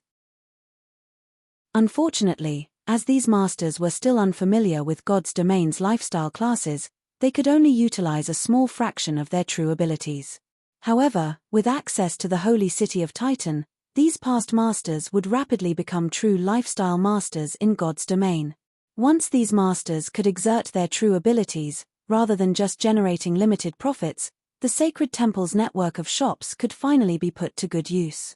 Hence, to obtain the slots to the Holy City, the Sacred Temple was willing to pay a massive price. If Zero Wing is willing to sell the slots, the Sacred Temple is willing to trade epic items or golden lands in major cities for them. Since Shifeng had remained silent, Quiet Melody decided to use the Sacred Temple's trump card. One needed more than just money to afford epic items and major cities' golden lands. It was especially true for the lands. Even a fool knew that these lands' value had room to grow. If not for how important lifestyle masters were to the Sacred Temple, the temple would never have considered these bargaining chips. Although I want to agree to your offer, the Holy City's slots are too precious. I believe that you know just how important they are. Moreover, to tell you the truth, Zero Wing has already used many of our slots. Even if I wanted to trade them to you, Zero Wing doesn't have many left. If you wish to buy them, I'll have to discuss your offer with my guild leader. Shifeng did not openly reject Quiet Melody's request. After all, the Sacred Temple offered an impressive price. Moreover, based on Quiet Melody had said, it seemed that multiple super guilds were very interested in the Holy City's entrance tokens. Even if he told the truth and claimed that Zero Wing had used all of its slots, none of the super guilds would believe him. At which point, Zero Wing would have earned many new enemies for no reason at all. This was all a part of Peerless' sinister plan. I understand. I'll have to request that you speak with guild leader Black Flame, then. If he is willing to trade, our offer will not disappoint. Quiet Melody nodded, not surprised in the least about this outcome. Updated by Novelful.com. In her opinion, Shifeng was merely one of Zero Wing's upper echelons, and the Holy City's slots could decide the fate of a trading firm. Naturally, such an important decision fell to the guild's leader. As for whether or not Black Flame would agree to the Sacred Temple's offer, she was unsure. However, she didn't believe that it was likely that he would refuse the offer. After all, golden lands in major cities were too valuable. They were also something that Zero Wing needed urgently. There simply was no reason for Black Flame to refuse. Chapter 966, Candlelight Auction. Chapter 966, Candlelight Auction. Hellscythe_Fluffy Goblin. After Shifeng finished his conversation with Quiet Melody, he pretended to contact Black Flame. In reality, though, he contacted Fire Dance. After all, he was Black Flame. How could he possibly contact himself? He had only said something about it to hide his identity. Had he made the decision as Yifeng, he would have roused Quiet Melody's suspicions. Shifeng had to admit that the Sacred Temple's offer was tempting. At the same time, it served as a reminder. Zero Wing's number of lands couldn't even compare to a first-rate guild's, not to mention super guilds. It had fewer than an ordinary second-rate guild. However, this could not be helped. These guilds had far stronger foundations than Zero Wing. These guilds had joined God's Domain with plenty of starting capital. Their members also spanned across many cities. Moreover, these guilds had invested almost all of the coins they earned from their money farming teams into purchasing various cities' lands. Now players had been developing in God's Domain for quite some time, these guilds' advantages were beginning to manifest. In stark contrast to these guilds, Zero Wing had started in God's Domain with absolutely nothing. Its possession of lands in so many cities was already impressive. Now that God's Domain had been operating for so long, even if Zero Wing had a lot of money, The various large guilds had already bought out the lands in the various NPC cities. These guilds treated their lands like their babies. It was practically impossible for Zero Wing to purchase these lands at a reasonable price without presenting something that these guilds hungered for. The Holy City slots provided a golden opportunity. Currently, the Candlelight trading firm had only spread its influence to a few major cities. By the time the lifestyle players in Titan City reached the advanced rank, the firm's small corner of the market wouldn't be enough to display its true prowess. If the trading firm obtained a few plots of land in Empire's top 10 major cities, it would secure a far larger customer base. If he took into account the strengthening device and the designs unique to Titan City, Candlelight trading firm's profits would make the income from Stone Forest Town look pitiful. At the moment, however, Shifeng did not have any Titan City entrance tokens on hand. Even if he did, he had no intentions of selling them to Quiet Melody right now. Since there were so many super guilds craving their own slots to the Holy City, he had to auction them and obtain the best price. Moreover, by doing so, he wouldn't invoke these super guilds' ire, preventing peerless plans from coming to fruition. Currently, his only method of entering Titan City was the Holy City's emblem. However, the emblem had a 7-day cooldown. He had used the emblem recently, so if he wanted to enter the Holy City, he'd have to wait. He could use these 7 days to prepare. After all, purchasing lands was a significant expenditure. Even if the Holy City's slots were more valuable, he could not trade a single slot for a major city's golden land unless the Super Guild had lost its mind. In the past, a single Holy City slot only sold for several hundred gold. Even if it sold for more than that at the moment, the most anyone would pay was roughly 1,000 gold. On the other hand, major cities' golden lands were worth over 10,000 gold. With the slots he had on hand, he could afford, at most, one plot of land. This was not the desired outcome. He planned to trade the Holy City slots for lands in major cities, offering one slot and coins to make up the cost difference. This way, he could purchase 10 plots of lands by selling 10 slots. Hence, collecting enough coins was now a priority. Fire. Prepare the main force and both the Dark Gods Legion's official members and reserve members to advance on the Undead Gorge. Halt all other quests and activities temporarily, Shifeng instructed. Don't forget to collect extra strengthening devices and magic scrolls from Candlelight as well. Although the Undead Gorge is an Azura mode regional dungeon, its monsters are much stronger than in the Stoneclaw Mountains.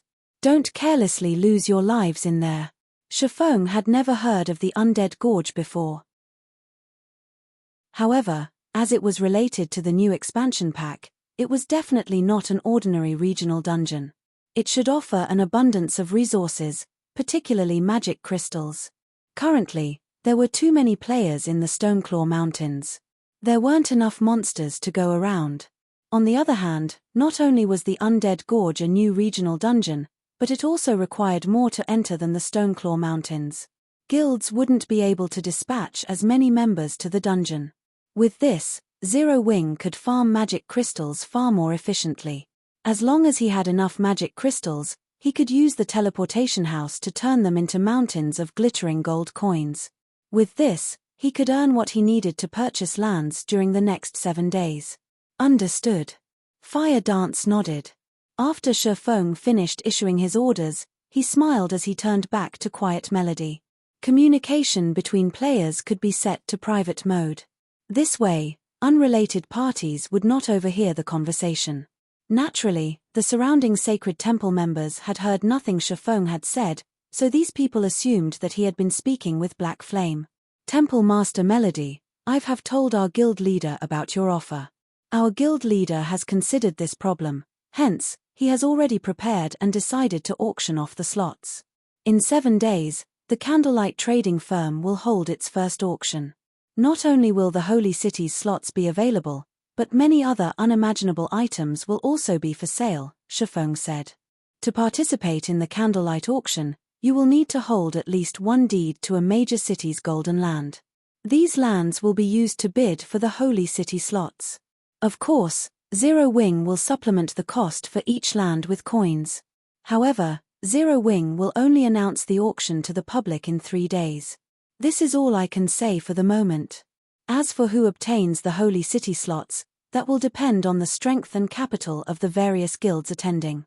Updated by novelful.com. The moment Shifeng finished talking, Lonely Fantasy, who stood beside Quiet Melody, flew into a rage, growling, "What do you guys take those Holy City slots for? Do you really think our sacred temple can't obtain our own? Fantasy, that's enough." Quiet Melody reproached her subordinate.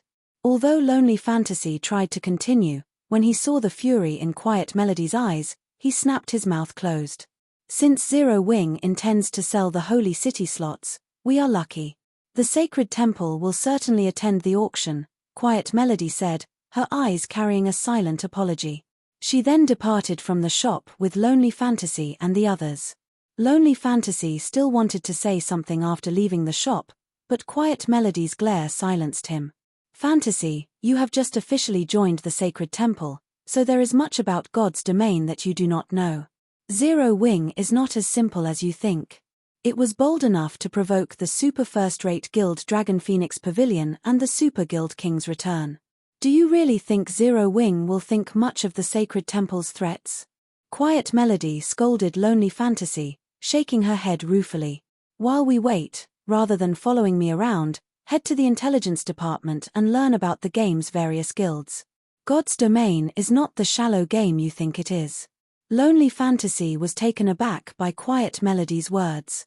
He had not realized that Zero Wing was powerful enough to provoke King's return. Just what kind of guild was it? As for Shifeng, after obtaining the monster repellent scrolls, he returned to White River City. As soon as he returned, he headed for his warehouse in the bank. Previously, too many things had demanded his attention. He hadn't yet had a chance to use the damaged god crystal he had obtained during the entrance trial. The Holy Grail already possessed immense power. If he could upgrade it further, the thought alone excited him. Chapter 967, Damaged God Crystal. Chapter 967, Damaged God Crystal. Hellscythe_Fluffy Goblin. At White River City's bank, before Shifeng had arrived, a crowd of players had formed in front of the building's entrance. Selling raw materials in bulk. A stack of frost grass for only 15 silver. A stack of flame flowers for 21 silver. First come, first served. Urgently selling attribute gemstones. Tier 1 gemstones for 7 silver each. Tier 2 for 75 silver each. Limited stock available. Players were selling all sorts of items near the bank's entrance. Level 30 dark gold equipment was even available for purchase. Current mainstream players were only level 33, while elite players were generally level 36. Even guild elite players dreamed of owning level 30 dark gold equipment. Very few people were willing to sell these items on the market. Generally, only players from small but powerful workshops sold equipment of such caliber. After all, ordinary teams could not obtain dark gold equipment. However, rather than sell dark gold equipment for in-game currency, these small-scale workshops generally sold their items to guilds for credits, which they used to maintain their workshops' operations. After all, such workshops usually didn't have the financial support of a corporation. These are so cheap. I want 3 Tier 1 Strength gemstones and 1 Tier 2 Agility gemstone. Get lost. I want 2 Tier 2 Strength gemstones. I want 3 stacks of flame flowers. Aside from the group of peddling players, another crowd fought desperately to purchase the items for sale. A majority of these players were merchant players and guild logistic members. Are these people insane? Shifeng could not help his surprise when he heard the various prices. Regardless of the herbs and ores, the gemstone prices alone were astounding. The current market value for Tier 1 gemstones was 9 silver, which was slightly lower than its initial price. He could easily turn a profit of 2 silver if he bought them for 7 silver. As for the Tier 2 gemstone, its prices had not fallen, but had risen instead. Currently, each sold for between 95 silver and 1 gold on the market. Moreover, Tier 2 gemstones were still in high demand. Even after many players had obtained their Tier 2 classes in the past, the majority of their gemstones had been Tier 1. Only guild members or wealthy experts could afford a full set of Tier 2 gemstones at this stage of the game. Moreover, many of the herbs and ores sold were relatively rare. They were still extremely difficult to purchase from the market, yet so many players hawked them here. Shifeng even wondered if some large guild had lost its mind. Regardless, Shifeng had no intentions of missing this rare opportunity. He might have just walked away if only the attribute gemstones were available for a low price. After all, he could obtain much cheaper attribute gemstones from the Dark Den. Moreover, he normally sold these gemstones through the candlelight trading firm. However, it was a different story for rare herbs and ores. He had no shortcuts to obtain these items. He had to rely on his guild members to collect them gradually. Now that someone sold them for 20% below market price, he would be doing the candlelight trading firm a disservice if he didn't purchase them all. Hence, Shifeng joined the line of customers. Most of the players in the queue only purchased 1 or 2 stacks of materials. Only merchant players and guild players could afford a little more. However, these players focused on hard currencies such as the attribute gemstone. Although they would require some time to resell, they were certain to make a profit with such a low cost. How many rare herbs and ores do you have? When it was finally Shifeng's turn, he examined the middle-aged vendor. The man was only a little over level 10. He was obviously a guild player, as only guilds had such logistic players, yet neither the man nor the players helping him wore a guild emblem. Dear guest, let me assure you that we have an abundant supply. We have as much as you could possibly want. The middle-aged man revealed a businessman's smile as he glanced at the cloaked Shifeng. I see. All right, then. I want 3,000 stacks of ice dew flower, 3,000 stacks of moonlight grass. Shifeng listed various herbs and ores, requesting 3,000 stacks of each. Ice dew flowers and moonlight grass were both main materials for producing the ice resistance potion. In addition, Shifeng had asked for the main materials necessary to craft the fire resistance potion. As long as he had these materials, he could produce ice resistance and fire resistance potions in bulk. By the time White River City grew and the city's players could travel to the Eclipse Gate, these 2 potions would sell like hotcakes. Shifeng clearly remembered that, shortly after the flying ship feature launched, these potions' prices had skyrocketed. The raw materials also became incredibly popular. White River City's current development speed far outstripped that of the past. Based on Shifeng's estimation, it wouldn't be long before the flying ships were available in White River City. If he stockpiled ice resistance and fire resistance potions now, by the time players could travel to the Eclipse Gate, he would make a fortune. Dear customer, are you sure you want so many materials? Shock lit up the middle-aged man's face as he listened to Shifeng's request. The bag space of 1 or 2 people won't be enough to hold so many. If you really want them, we'll need some time to transfer the materials over from other cities. Even if he emptied his warehouse in White River City, he wouldn't come close to fulfilling Shifeng's order. Sure, I can wait, Shifeng said, looking nonchalant. In any case, he had something to do in the bank. If there was money to be made, he could be patient. Hearing Shifeng's confidence, the middle-aged man smiled brightly. Hurriedly, he said in a respectful tone, please wait here for an hour. I'll send my men to fetch the materials. However, we don't have enough stock of some of the materials you have requested. Do you still wish to purchase them? He could make as much money selling Shifeng these materials as he had made from all of his previous customers. So be it. In any case, bring as many of the materials I listed as you can. I'll buy everything.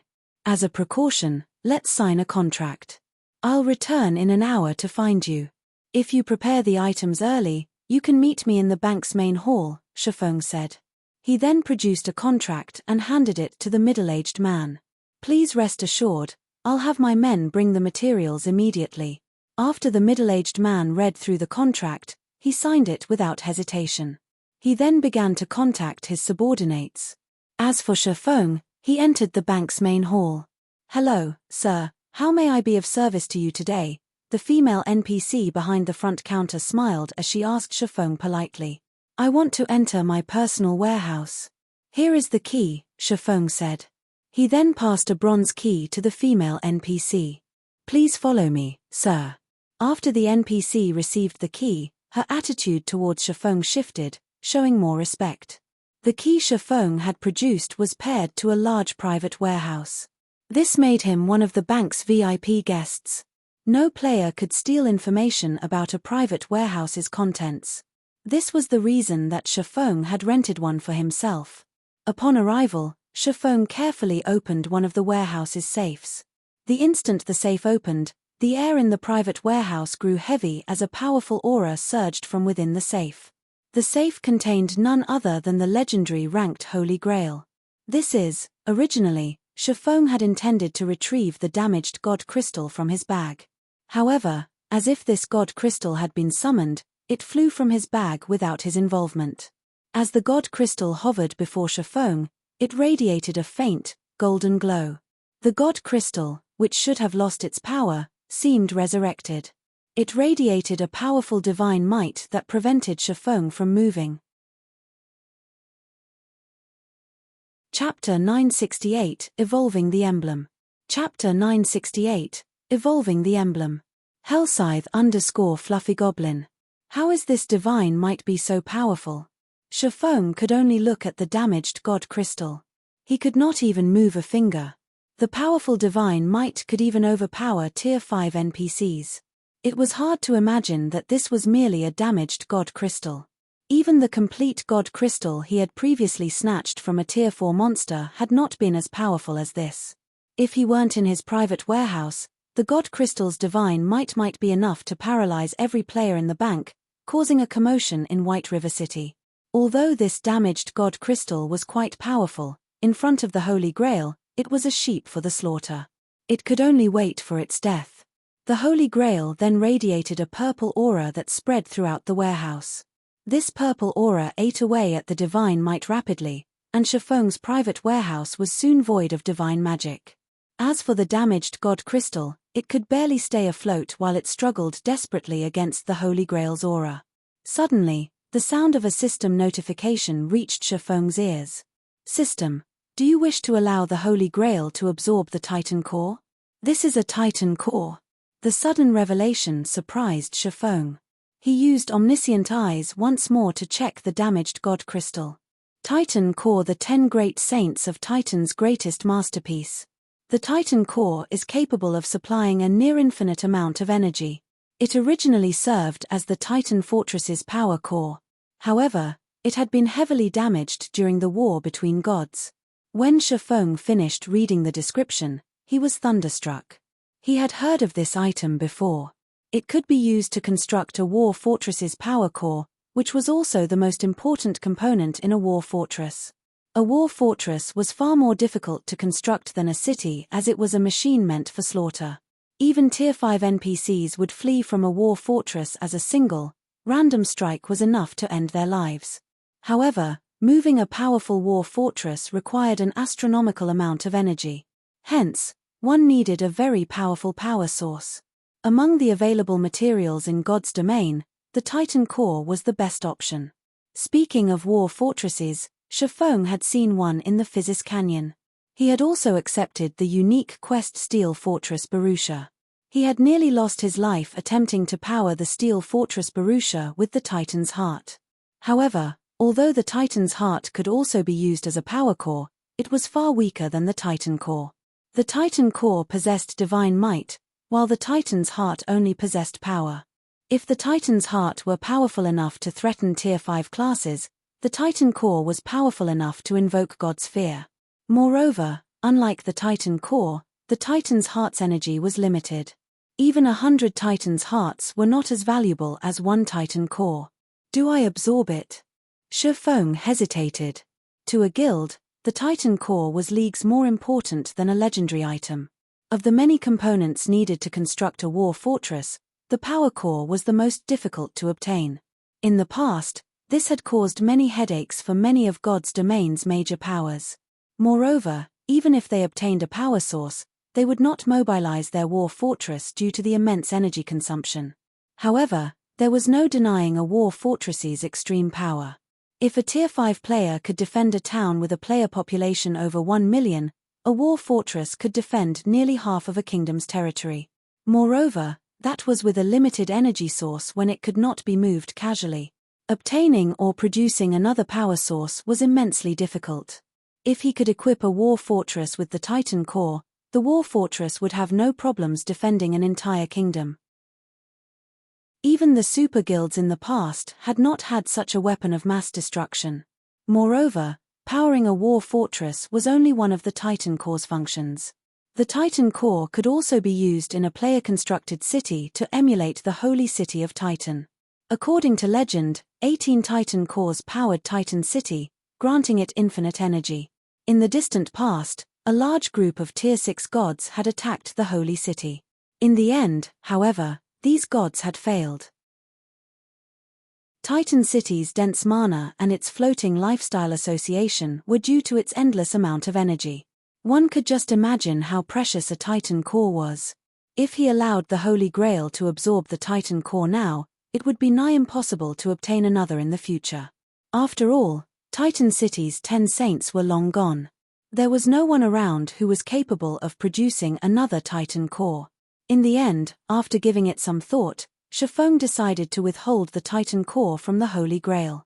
Although the Titan core was damaged and could not be used, there was hope of repairing it. After all, he had the Holy City's emblem. He could enter Titan City any time he wanted. As the Titan core's birthplace, he should be able to learn how to repair it in Titan City. To stop the Holy Grail from craving the Titan core, Shifeng stored the core in another safe. No one was allowed to open the safes in a private warehouse without the user's approval. The items in these safes would also be disconnected from the outside world. Sure enough, after Shifeng stored the Titan core inside a safe, the Holy Grail receded its aura and fell dormant. It seems I'll have to look for other god crystals to restore the Holy Grail. Shifeng sighed as he looked at the Holy Grail, which emitted a purple hue. He suddenly had a realization. Since the Grail can evolve an item, I wonder if it can evolve the Holy City's emblem? Although there was no indication of the Holy City's emblem having a rank, the Titan City entrance tokens were divided into ranks. His black iron entrance tokens allowed wielders to enter the Holy City for 3 days. If players possessed sufficient reputation, they could extend their stay. Silver was the next rank. Wielders of the silver entrance token could stay in the Holy City for 6 days. Similarly, they could extend their stay with sufficient reputation. The highest ranking entrance token was the gold entrance token. It allowed players to stay in the Holy City for up to 10 days. Which token players acquired depended on which difficulty they chose when challenging the entrance trial. Titan City's entrance trial was not limited to one difficulty setting. Only, as Shifeng's team was still too low level and only consisted of Tier 1 players, they had not had any other options. When the team had Tier 2 players, the entrance trial would provide a hard mode difficulty. As long as players cleared the hard mode trial, they could obtain silver tokens. When Tier 3 players were present in the team, Hell mode would be made available, from which players could obtain the golden tokens. The normal mode of Titan City's entrance trial was already as difficult, or more, as the Hell mode difficulty of a 100-man large-scale team dungeon, not to mention hard mode and Hell mode. Even in the past, Shifeng had never heard of a team obtaining the gold tokens, and extremely few teams had managed to obtain the silver tokens. Most had settled for black iron. Novel full. Commander. Since the entrance tokens were divided by ranks, the Holy City's emblems should have ranks as well. After all, he had obtained his Holy City's emblem from normal mode. What about those obtained from hard mode and Hell mode? Thinking up to this point, Shifeng could not help but click on the Holy Grail and select its power of evolution skill. He chose the Holy City's emblem as the evolution's target. Chapter 969 Evolved Effects. Chapter 969 Evolved Effects. Hellscythe _ Fluffy Goblin. I should be able to evolve it, right? Although Shifeng had chosen to evolve the Holy City's emblem, he still wasn't sure that his plan was feasible. After all, unlike weapons and equipment, the Holy City's emblem did not have a rank to differentiate it from others.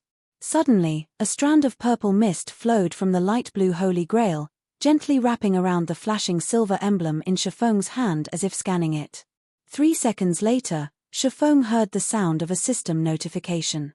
System, do you wish to sacrifice 1000 HP permanently to evolve the Holy City's emblem? Sure enough, a legendary item is amazing.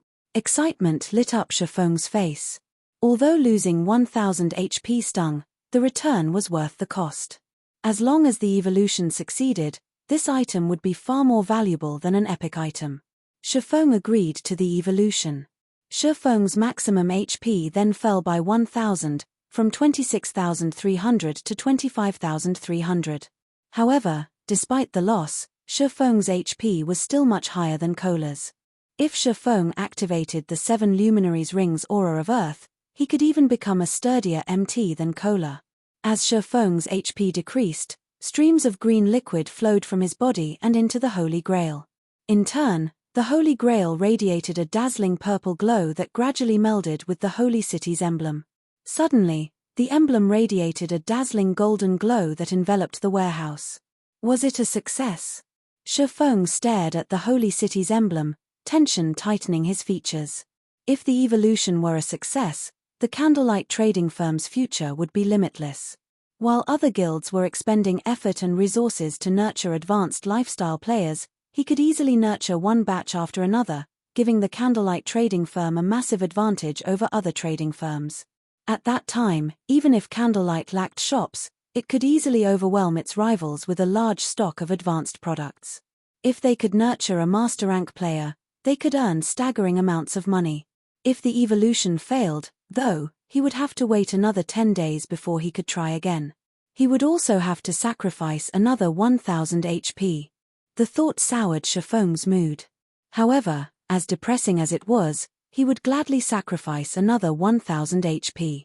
After all, Titan City held the key to the candlelight trading firm's future.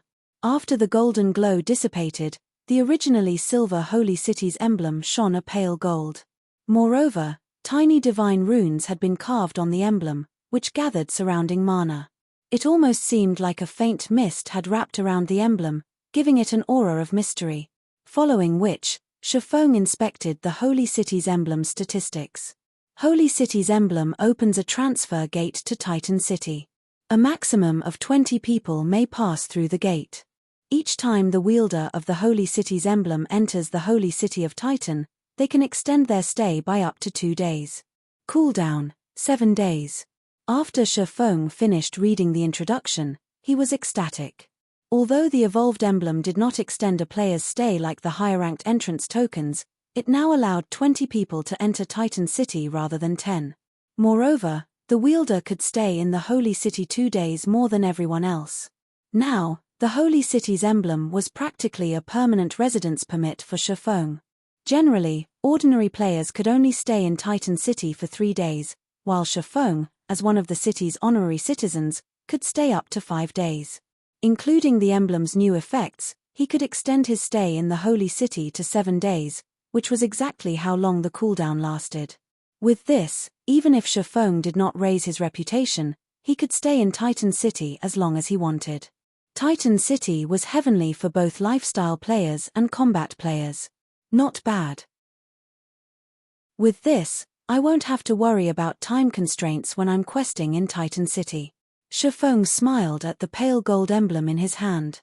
Titan City was a holy land to both lifestyle players and combat players. Only, as the slots to enter the city were extremely valuable, most guilds that possessed them only used them on lifestyle players who could contribute more to the guild than combat players. However, as more players reached Titan City, combat players would discover the Holy City's benefits. They would also discover that they would enjoy just as many benefits as lifestyle players. Only, the various guilds had only discovered late in the game. By then, Titan City's benefits were no longer useful to Apex experts. Starmoon City, Ouroboros's guild residence. Due to the Blackwater Corporation's visit, the entire guild was a mess. Many of the players lounged around the guild residence's main hall, not in the mood to level up. Instead, they chatted among themselves about the guild's situation. At the same time, an argument raged in the residence's meeting room. Do your companies really intend to side with the Blackwater Corporation? Have you never considered the fact that Blackwater is simply trying to annex Ouroboros and turn it into one of its toys? At that time, your companies won't have anything to do with Ouroboros at all. Zhao Yueru bellowed, furious as she glared at the several guild elders beside her. Won't you reconsider this? The guild elders not affiliated with a company nodded, showing their support for Zhao Yueru's words. The Blackwater Corporation was ruthless and cruel. Before it had even obtained Ouroboros, it was asking its guild leader to step down and relinquish full management rights. One could only imagine what Blackwater would do once it truly secured the guild. Ouroboros's name would vanish from the virtual gaming world. After the Blackwater Corporation obtained 90% of Ouroboros's shares, it would only be a matter of time before it obtained the remaining 10% and devoured Ouroboros. Aside from the compensation fees, these companies would have nothing left. Currently, God's Domain's popularity was rising rapidly due to the Mind Space System's launch. Even a fool could tell what would become of God's Domain in the future. Otherwise, so many companies from around the world wouldn't be investing in the game. As a first-rate guild, Ouroboros had a significant advantage. It had already amassed plenty of lands. However, if they allowed Blackwater to take everything, these companies would never be able to establish another guild as powerful as Ouroboros, no matter how much money they spent. By giving in to the Blackwater Corporation, these companies were ignoring long-term profits for short-term gains. Regarding the problem of your funds, I have begun to sell the materials in the guild's warehouse to collect more. Including the funds I have and based on my estimations, we should be able to fund your company's resistance against Blackwater for some time. Ouroboros can use this time to capture a few towns. With the income from these towns, the guild will be able to sustain itself. It will no longer have to purchase coins from others or hire money farming teams. Meanwhile, you will retain your shares of Ouroboros. What do you think, Novelful?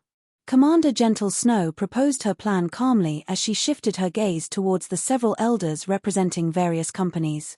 Although her plan was effectively cutting off Ouroboros's means of retreat, this was the guild's best option. Chapter 970 – Greatest Advantage. Chapter 970 – Greatest Advantage. Hellscythe _ Fluffy Goblin. The company representative elders fell silent after Gentle Snow's proposal. They had never imagined that Gentle Snow would take such decisive action, sacrificing the materials their guild had struggled to accumulate. This would damage Ouroboros immensely and be robbing Peter to pay Paul. In reality, she had not solved the fundamental problem. Novelful. Commander, however, if they gathered enough capital to cover their company's sudden shortage of funds and endure this difficult period, their companies could make a comeback and slap the Blackwater Corporation in the face. Moreover, as Gentle Snow had said, if Ouroboros could obtain a few towns within a short time and maintain Ouroboros's profitable state, their companies would hold on to Ouroboros tightly, rather than surrender their shares to Blackwater. In God's Domain, captured towns were different from NPC cities. Unlike in NPC cities, where players were under many restrictions, players could build as they wished in their own town. Moreover, constructing a house in a town was far cheaper. Most importantly, players wouldn't be limited in what items they could sell. In the shops in NPC cities, players were only allowed to sell items that were native to God's Domain. In a player-owned town, however, players could sell foreign products such as cosmetic items. Unlike weapons and equipment, cosmetic items did not possess attributes. At the same time, cosmetic items could only be worn within player-owned territory. They could not be worn in the fields or NPC cities.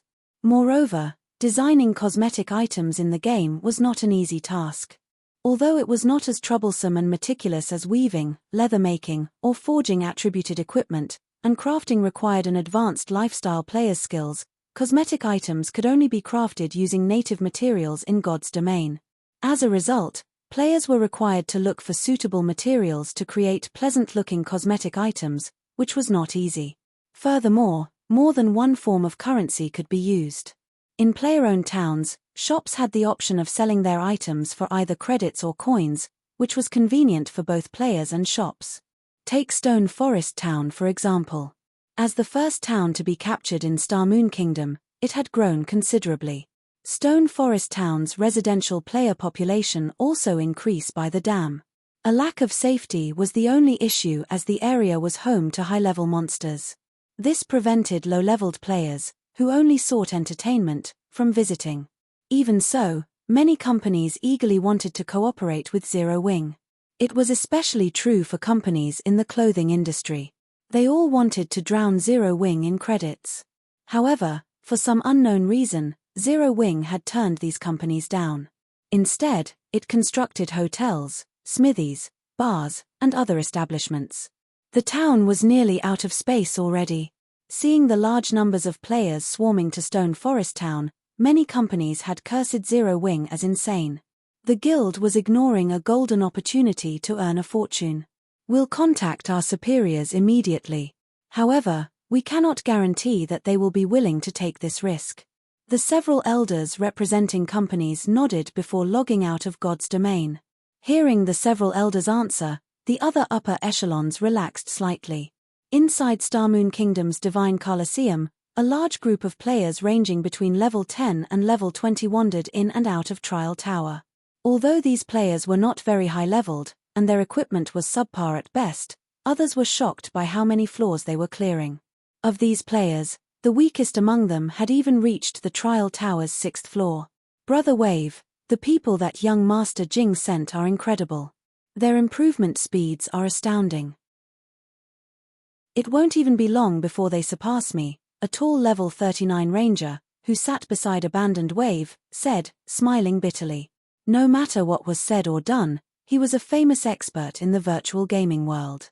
This time, he had been specially hired to train a group of newcomers who had recently joined the virtual gaming world. He had initially thought that this would be a simple job.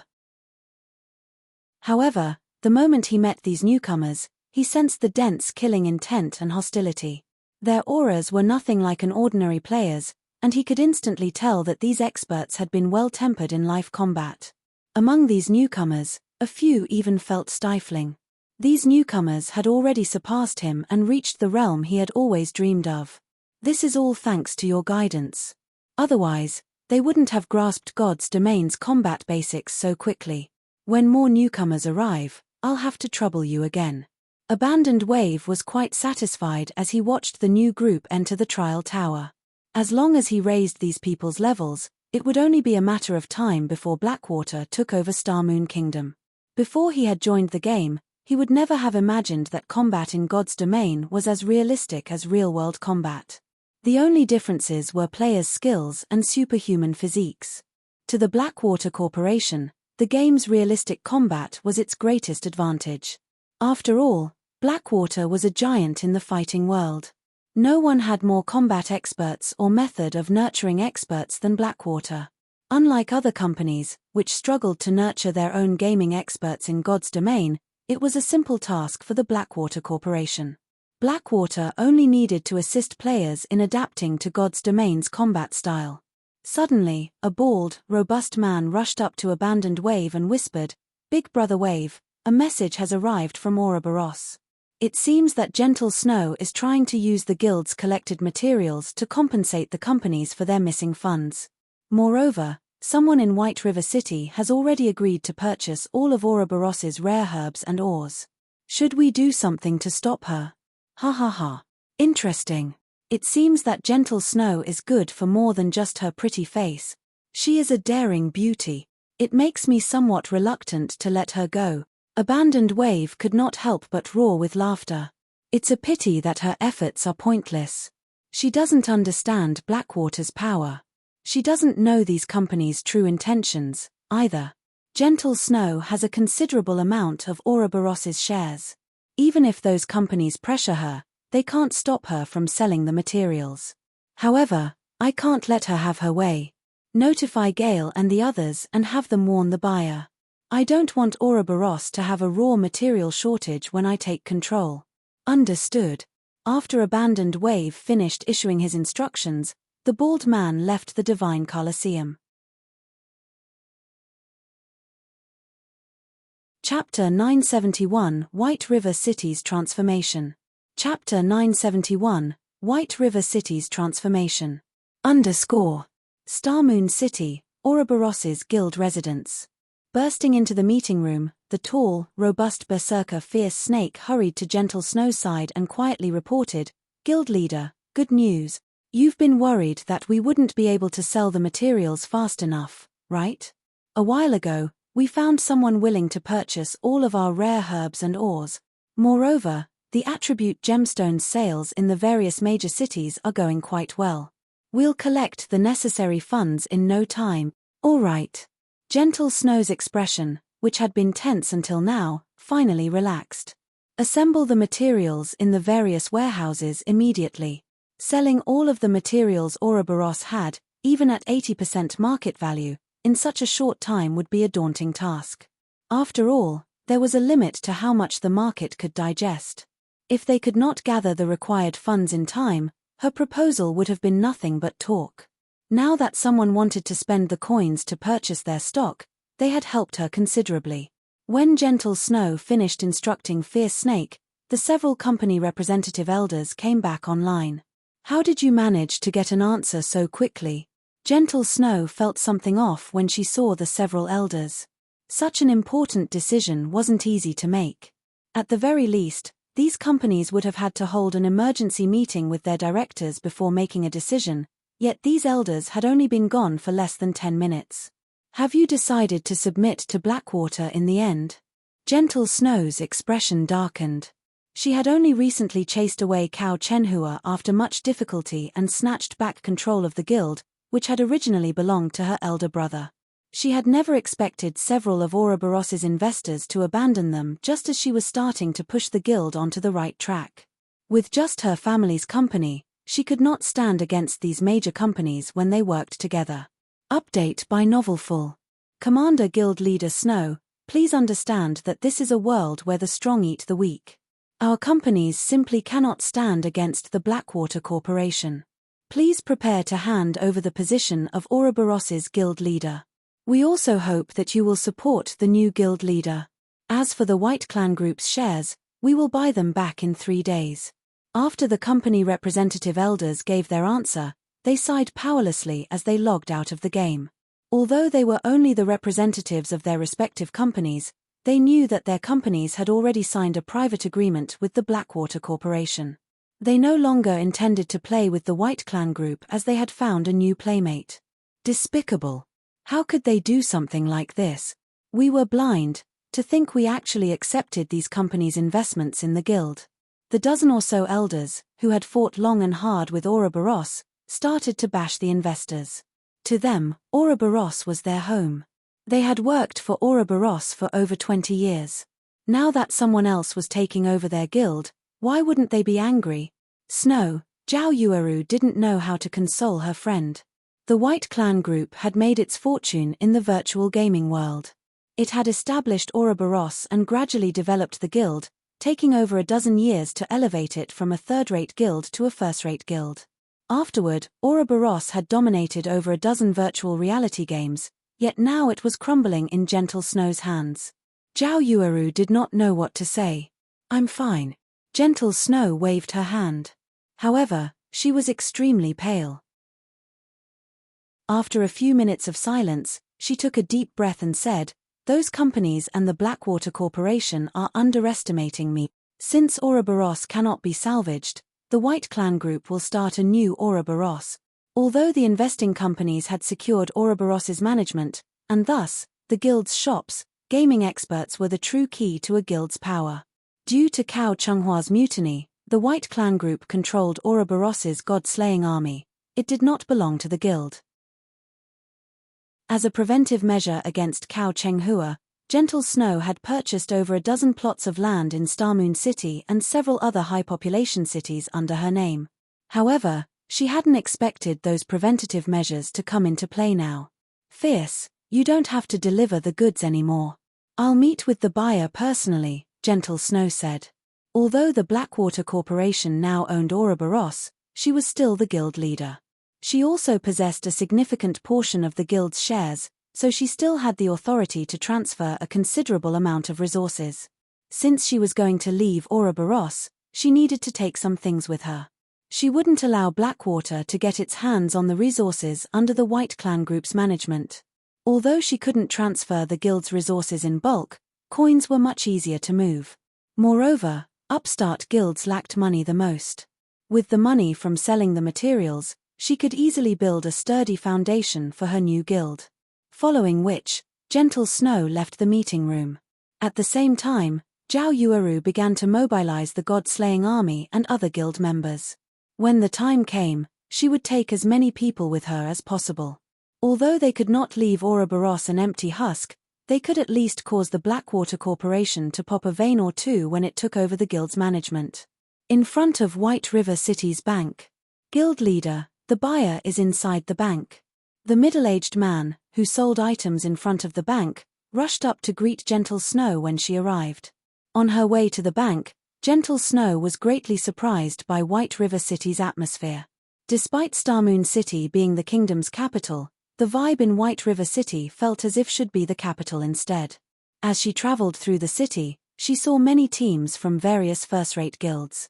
There were more and higher quality players in White River City than in Starmoon City.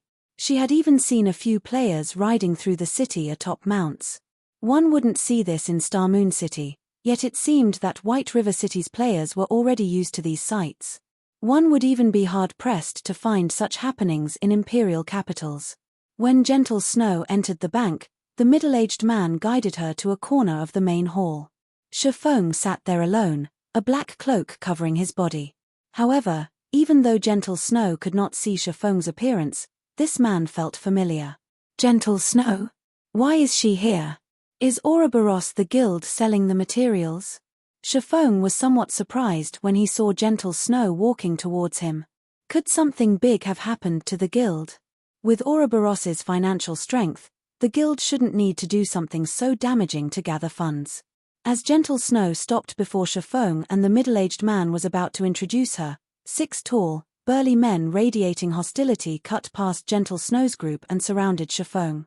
"Oh, Guild Leader Snow, I'm sorry, but the Blackwater Corporation has some business with this gentleman. Would you give us a moment?" The leading level 39 berserker named Lethal Gale subtly demanded, smiling coldly. Chapter 972, Test of Strength. Chapter 972, Test of Strength. As Gentle Snow was pushed aside, the middle-aged man quickly stepped forward to speak up. However, before he could do so, Lethal Gale shot him a penetrating glare. With the one look, the middle-aged man froze. Even though the middle-aged man knew that players wouldn't dare attack another in a place like this, Lethal Gale's sharp gaze had left him petrified. The dense killing intent within that gaze felt as if a blade had been pressed against the middle-aged man's throat, and if he moved, his head would leave his body. This is killing intent. Gentle Snow could also feel the frightening pressure that Lethal Gale exuded, and she could not help but stare at the berserker. To put it simply, killing intent was a kind of mental suppression. Although killing intent couldn't be seen or touched, the human mind could sense the threat of danger. As a person could not perceive the danger with their 5 senses, the mind employed a self-preservation mechanism, halting the body from making any sudden movements. It was the same mechanism that was responsible for small animals freezing when surprised. There was a saying in the real world that looks could kill. Although it sounded like a joke, a person's gaze could indeed transmit certain signals. Take wild animals for example. When 2 wild animals faced off against one another, if one of the wild animals received a ferocious glare from the other, the former would hesitate. Wild animals were born with much keener senses than humans, so they could pick up on these signals easier. Normally, it was very difficult for ordinary players. However, for experts who had experienced many life or death situations, their will and instincts had already been hardened and sharpened. Hence, they could transmit more powerful signals, which even ordinary people could pick up on. Lethal Gale was one such expert. Update by Novelful. Commander. However, Gentle Snow had not focused on Lethal Gale due to his killing intent, but rather because his was somewhat different from other gaming experts. His killing intent was much colder and sharper. Unlike the killing intent other experts radiated, which only served as a warning signal, the killing intent Gentle Snow felt from Lethal Gale showed that the berserker truly wanted to murder his target. More importantly, The berserker wore a calm and natural expression while he radiated such killing intent. The fact that Lethal Gale could do this told her that his hands were stained with real-world blood. One should always act on a first-come, first-served basis. Do the Blackwater Corporation's people not respect this rule? Gentle Snow asked as she pulled her subordinate away and glanced at Lethal Gale. Sneering, she continued, "Or do you need me to teach you a lesson in manners?" Although Gentle Snow's tone was soft and not particularly loud, everyone who heard her trembled involuntarily. It seems the rumored snow goddess isn't just a pushover. Lethal Gale thought, surprised by Gentle Snow's aura. In his eyes, virtual gaming experts did not know what it truly meant to fight and kill. These people were nothing to them, people who had seen hell and walked the boundaries of life and death.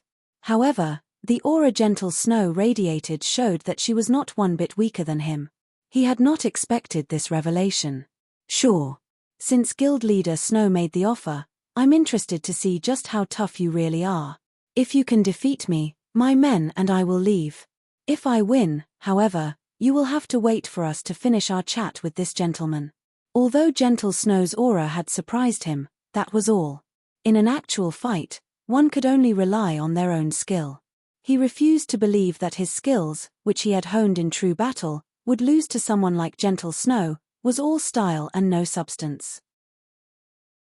Moreover, if he beat Gentle Snow, Abandoned Wave would have an easier time taking over Ouroboros. Lethal Gale's companions wore mocking smiles as they watched Gentle Snow. He was absurdly strong. He had even defeated a famous expert from the Dark Knight Empire, who ranked 354th on the God's Domain experts list. As for Gentle Snow, in the latest update of the experts list, she only ranked within the top 900. Defeating her would be a piece of cake for Lethal Gale. "Okay, I want to see just what kind of experts the Blackwater Corporation has nurtured," Gentle Snow said. She then turned to Shafong, and in an apologetic tone, she said, "Excuse me, sir, but will you wait for a little while longer? I'll finish this match very quickly. We can proceed with the trade once I'm done." Blackwater's people had not initially been looking to cause Shafong any trouble. It was only because of her that these ruffians had done so. Hence, it was only right that she deal with this matter. Trying his best to hold back a chuckle, Shafong said in a deep tone, "It's fine. I am more than happy to watch a good show." He had to admit that the black cloak was an excellent item for hiding one's identity. Even as he stood before Gentle Snow, she didn't recognize him at all. Right now, all she could discern was his gender. In reality, Shafong could have revealed his identity and put an end to this match. However, he was curious to see how strong Gentle Snow was. Both Gentle Snow and Lethal Gale were level 39 berserkers. Both wore equipment of similar standards, with both wearing level 40 dark gold equipment. It was obvious that they both possessed top-tier equipment that could reduce item level requirements. Their weapons were the only difference between them. Although Shafong did not know the quality of Gentle Snow's silver greatsword, seeing the greatsword gather traces of mana from the area, it was definitely stronger than a dark gold weapon. On the other hand, Lethal Gale's greatsword was slightly weaker. Even so, it was a top-tier dark gold weapon. With almost a negligible difference between them, this match would come down to their combat techniques. Shafong had already been observing Lethal Gale. Although he was a berserker, a class famed for violence, his actions felt light and gentle. It was obvious that his physical control had already reached a very high standard. It was highly possible that he had reached the refinement realm. Refinement realm experts were considered apex experts in first-rate guilds. After all, unless one had the benefit of a simulation training system or some miracle, it was extremely difficult to reach the refinement realm. Hence, it was quite impressive if a first-rate guild had a few such experts. As for experts of higher combat standards, that depended on luck. It was similar to some unrated guilds' luck as they saw a refinement realm expert arise from among their members. Unfortunately, the probability of such at this stage of the game was extremely small unless the player was also an extremely powerful martial artist in the real world. As for Gentle Snow, Shafong did not notice any sign that she had reached the refinement realm. In that case, where was her confidence coming from? Of course, It was also possible that gentle snow intentionally hid the subtle signs. If so, even Shifeng would not be able to determine her combat standard. He could only confirm his doubts by watching an intense battle. Once Gentle Snow agreed to the match, they all headed for the Divine Colosseum above White River City. Hellscythe_.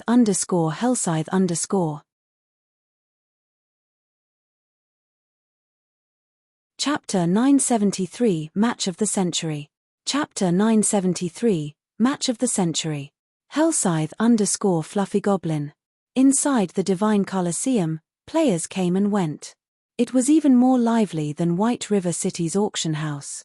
The Divine Colosseum had become the most populated location in the city.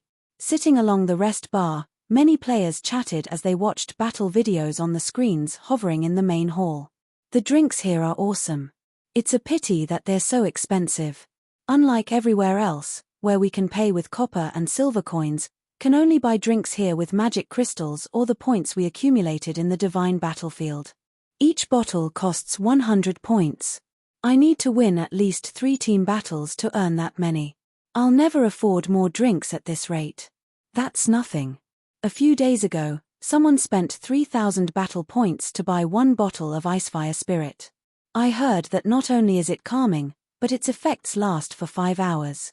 Its calming effects are far better than the Trial Towers. It also tastes magnificent. What? I could drink for half a month with 3,000 point. The Icefire Spirit isn't the best alcohol available.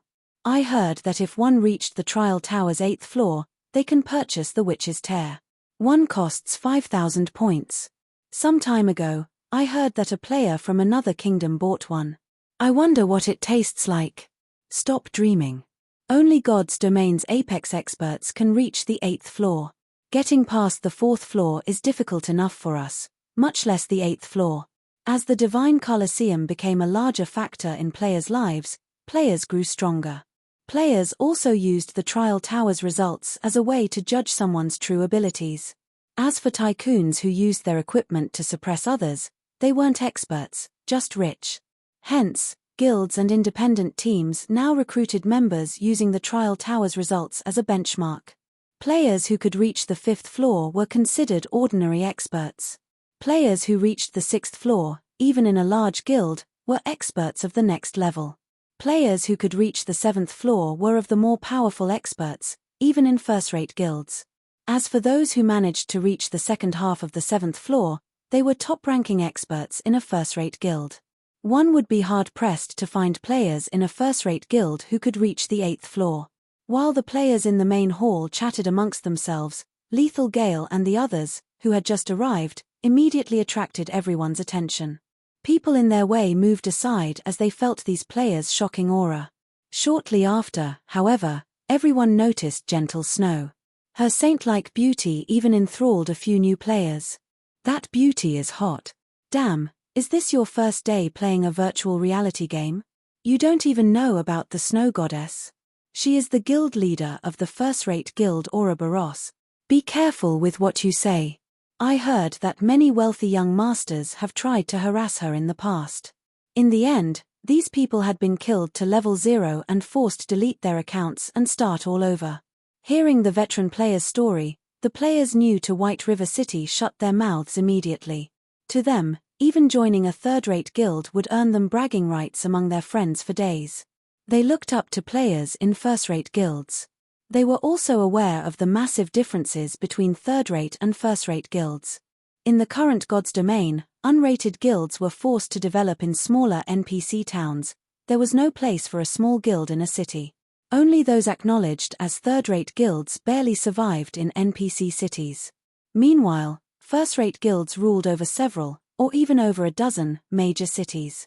With a word from Gentle Snow, other guild leaders would make their lives hell in God's Domain without hesitation. With their standards, their only option would be to start a new account. What are they trying to do? Why is Ouroboros's guild leader in White River City's Divine Colosseum? That man, Lethal Gale, recently defeated the 354th ranked expert from the God's Domain's experts list. I heard that he even broke the Trial Tower's record in Hot Sand City and reached the 8th floor. Why is he here? Can this be? When everyone saw Lethal Gale and Gentle Snow enter the same combat room, the main hall fell silent. They couldn't help but stare at the combat room's closed door, their skin breaking out in goosebumps. An 8th floor expert was going to fight Ouroboros's guild leader. I need to notify my team leader and the others. This is the match of the century. Hopefully, they'll broadcast the fight. I'll even be willing to pay for this show. Look, they didn't turn private mode on. We can watch the battle on the main screen. Hurry, select this battle. Pandemonium swept through the main hall. Every player quickly called up the Divine Coliseum system interface and clicked to watch Gentle Snow's battle against Lethal Gale. In the Divine Coliseum, the videos on the main hall screens depended on the number of viewers. If enough players wanted to watch the fight, the system would automatically display said fight on the main screen. Following which, everyone in the main hall stared the main screen in rapture. At the same time, many players fervently contacted their companions and guilds, telling everyone they knew about this shocking development. Before the battle between Gentle Snow and Lethal Gale began, news of their fight had spread throughout Starmoon Kingdom. The guild leaders and upper echelons of the kingdom's various guilds received the news at almost the same time. Has Gentle Snow lost her mind? She agreed to such a challenge? The Star Alliance's Purple Eye was surprised when she heard the news. Lethal Gale is a refinement realm expert. Although Gentle Snow is strong, she had only reached the half-step refinement realm. Doesn't she care about Ouroboros's reputation anymore? Purple Eye knew just how powerful refinement realm experts were from her experience in the Secret Pavilion simulation training system. Although there only appeared to be a thin line separating a half-step refinement realm expert from a true refinement realm expert, with equal levels and equipment, the disparity between their strengths was like the difference between heaven and earth. Although Gentle Snow had a slight advantage with her equipment due to her status as the leader of a first-rate guild, she could never close the gap with such a small lead in attributes. No, she is no fool. I also heard about Blackwater purchasing Ouroboros. From what I learned from the Secret Pavilion, that Lethal Gale fellow is an expert that Blackwater has secretly nurtured, Galaxy Past said, chuckling. A realization struck Purple Eye. This was no longer a simple competition of strength. It was a competition between Ouroboros and the Blackwater Corporation. Both of their reputations were on the line.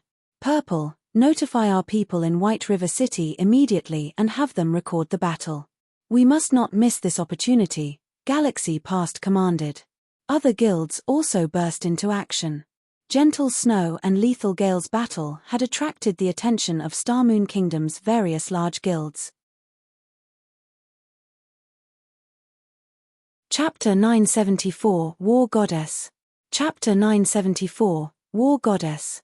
Hellscythe _ Vampire Cat. Chapter 974 War Goddess. A bald, robust man suddenly burst into an exquisitely decorated room, tension written all over his face. Boss Wave, something has happened with Gale, the bald man reported hurriedly. Raising his brows, Abandoned Wave asked, what happened? I don't know what Gale was thinking, but he's about to duel Gentle Snow. News of the fight has already spread throughout the kingdom, the bald man said. Gale is dueling Gentle Snow? The news surprised Abandoned Wave somewhat. A moment later, however, he started laughing before he said, good, very good. Gale's performance this time is excellent. Who would have imagined that, just as I was struggling to think of a way to take over Ouroboros, Gentle Snow delivered herself to my doorstep. Send someone immediately to livestream Gale's battle. I want to see the look of despair on Gentle Snow's face. Although he was not certain of Gentle Snow's true strength, he knew how powerful Lethal Gale was. It was common knowledge that, although Lethal Gale had beaten the 354th ranked expert on the God's Domain experts list, it had been a hard-fought battle. Hence, in the public's opinion, that must have been the limit to Lethal Gale's strength. UP. Dated by Novel Full. Commander in reality, however, Lethal Gale had held back. After all, he was a member of the battle team that the Blackwater Corporation was nurturing. How could he afford to expose his true strength to the public? He needed to save that trump card to deal other battle teams a critical blow. Although Abandoned Wave had no idea how much strength Gentle Snow had hidden, she was 100 years too early if she thought she could defeat Lethal Gale. Inside White River City's Divine Coliseum, every player in the main hall watched the main screen as if hypnotized.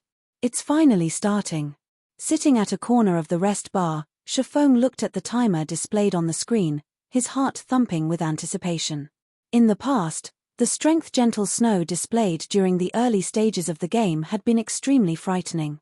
Many experts had considered her disappearance from God's domain a shame, as they all believed that she had the potential to become a Tier 6 God-ranked player. Her abilities were clear for all to see just from how she had managed to nurture the cleric god Violet Cloud. The main screen currently displayed a dense forest, which was the perfect environment for assassins and rangers. However, it was an entirely different story for Berserkers. Berserkers were the epitome of strength. The Berserker class was a class that solved all problems with overwhelming strength. Unlike a duel between other classes, the one between Gentle Snow and Lethal Gale would undoubtedly be a short battle. Either Gentle Snow would quickly defeat Lethal Gale or the other way around. There was no third possibility. Hence, everyone in the main hall paid close attention to the screen, afraid of missing out on any details of the battle. Let me properly experience the strength of Ouroboros's guild leader. Hopefully, you won't disappoint me too much. As soon as Lethal Gale let out a low shout, a bone-chilling glint flashed across his eyes as he unsheathed the gigantic greatsword slung over his back and entered a fighting stance. However, contrary to everyone's expectations, he did not use charge straight away and rush at Gentle Snow. Instead, he slowly closed in on the female berserker step by step. However, with each step Lethal Gale took, the surrounding air grew heavier. Even the players watching in the main hall could feel the frightening pressure the male berserker radiated. As for Gentle Snow, she unsheathed her silver greatsword and pointed it directly at the approaching Lethal Gale. Her actions were as if victory was already in her grasp. Her calm appearance made her look just like the war goddess of a battlefield. When only 12 yards separated the two berserkers, everyone suddenly saw a shocking scene. Gentle Snow's entire body started releasing a silver glow. In the next moment, 3 pairs of silver metallic wings sprouted from her back. The equipment she wore also underwent a transformation. Her original silver armor turned into a set of pure white robes. In the blink of an eye, Gentle Snow had changed from a plate armor class to a cloth armor class.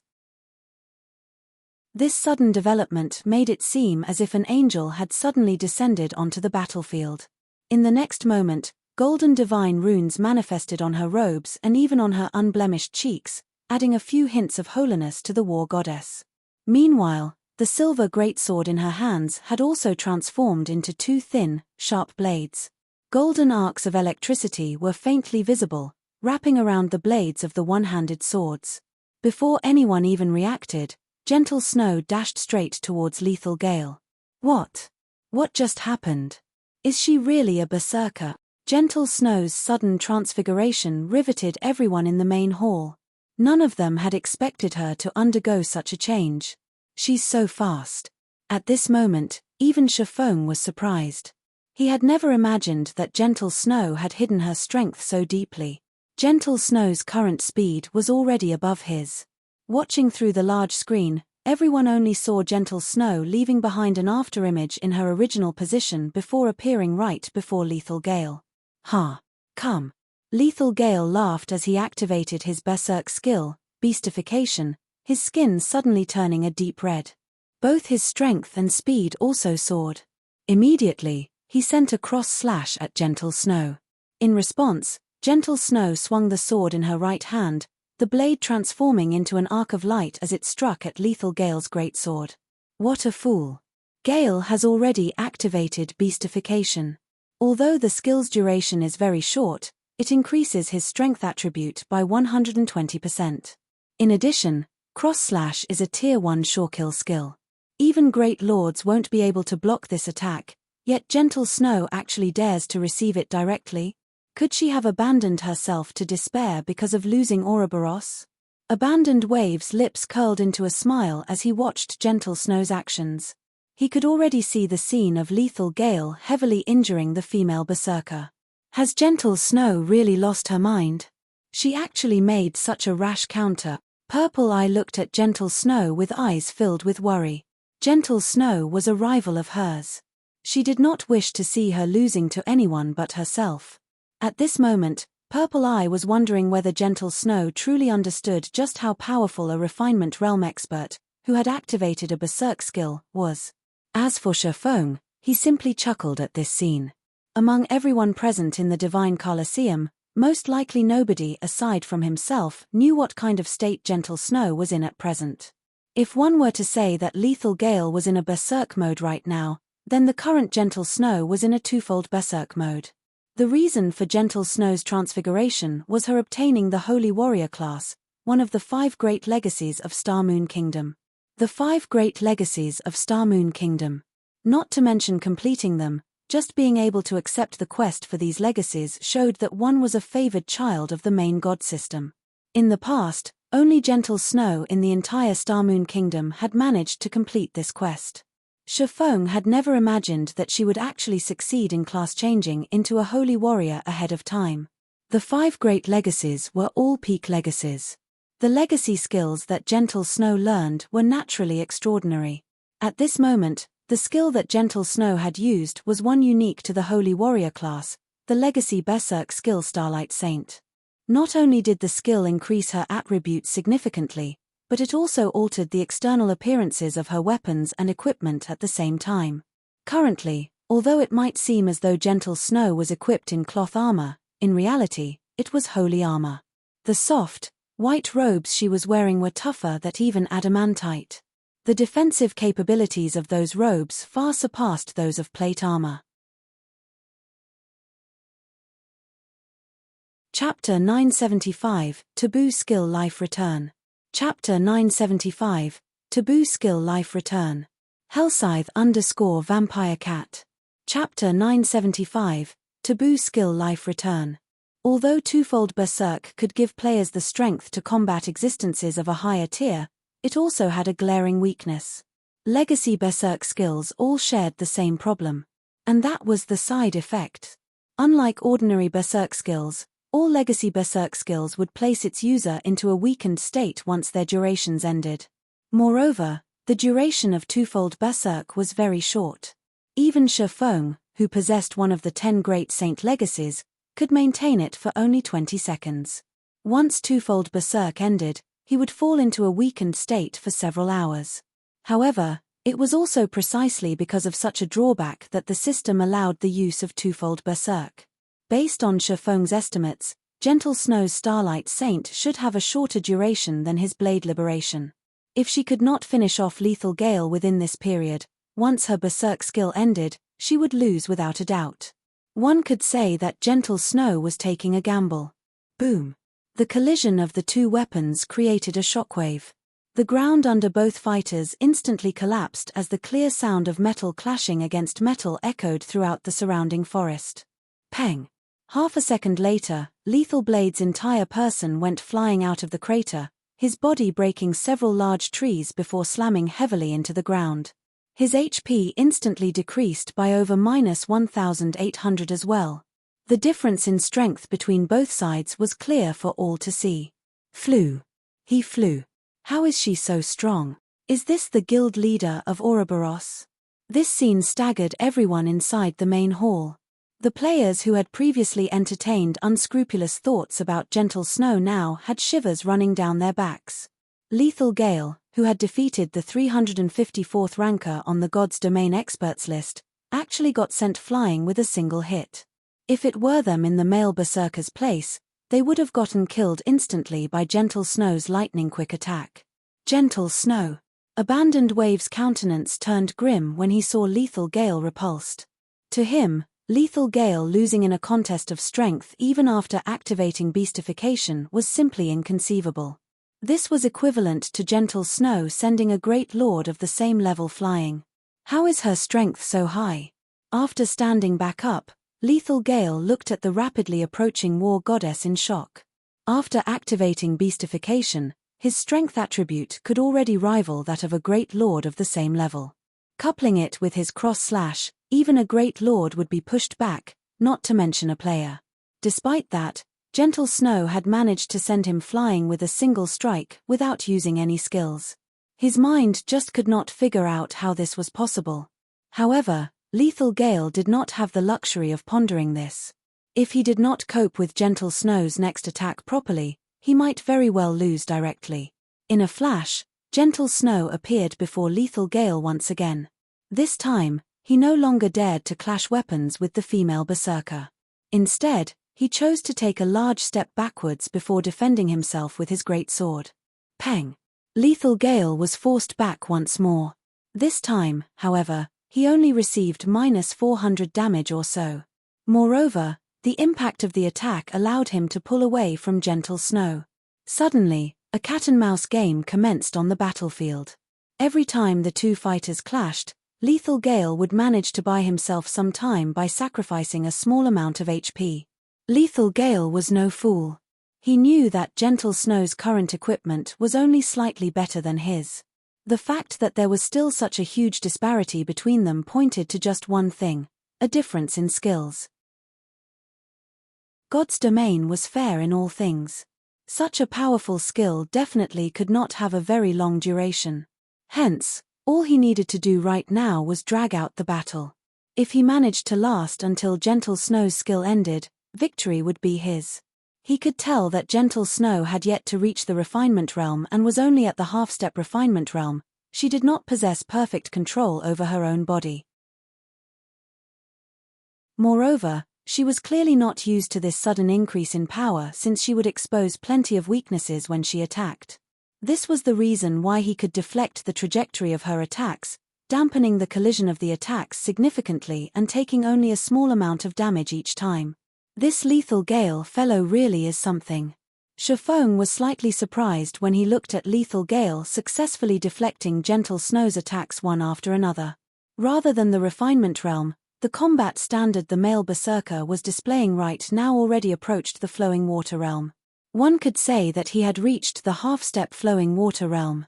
Players at the refinement realm would have precise control over their own bodies. Even in high-speed combat, they would be capable of impromptu changes. However, just having such a combat standard would not be enough for one to deflect gentle snow's attacks. One also needed to understand the holy warrior's every action and predict her attack trajectories in advance. Only with this would one be able to keep up with gentle snow's superior attack speed and turn aside her attacks. Although it sounded straightforward, experts at the refinement realm would find such a feat extremely difficult to achieve. Had gentle snow not activated twofold berserk, she really wouldn't have any chance of victory against Lethal Gale. The seconds ticked by quickly. 10 seconds after the battle began, over half of the terrain of the combat room lay ravaged. At this moment, Lethal Gale was in a very miserable state and only a quarter of his HP remained. Gentle snow would need just a few more seconds to defeat the male berserker. UP. Dated by Novel Full. Commander, I have to admit, you are by far the strongest opponent I have faced in battle since I entered God's domain. However, I believe your skill's duration should be almost up. Originally, I did not intend to use this move. However, I acknowledge that your strength indeed deserves my going all out, Lethal Gale said excitedly. Lethal Gale's HP began recovering rapidly. At the same time, the aura he exuded also strengthened apace. Not good. That's the Tier 1 taboo skill Life Return. Shifeng immediately recognized the skill Lethal Gale used when he noticed a green mist circling the male berserker's body along with his growing aura. As a Tier 1 taboo skill, Life Return was very powerful.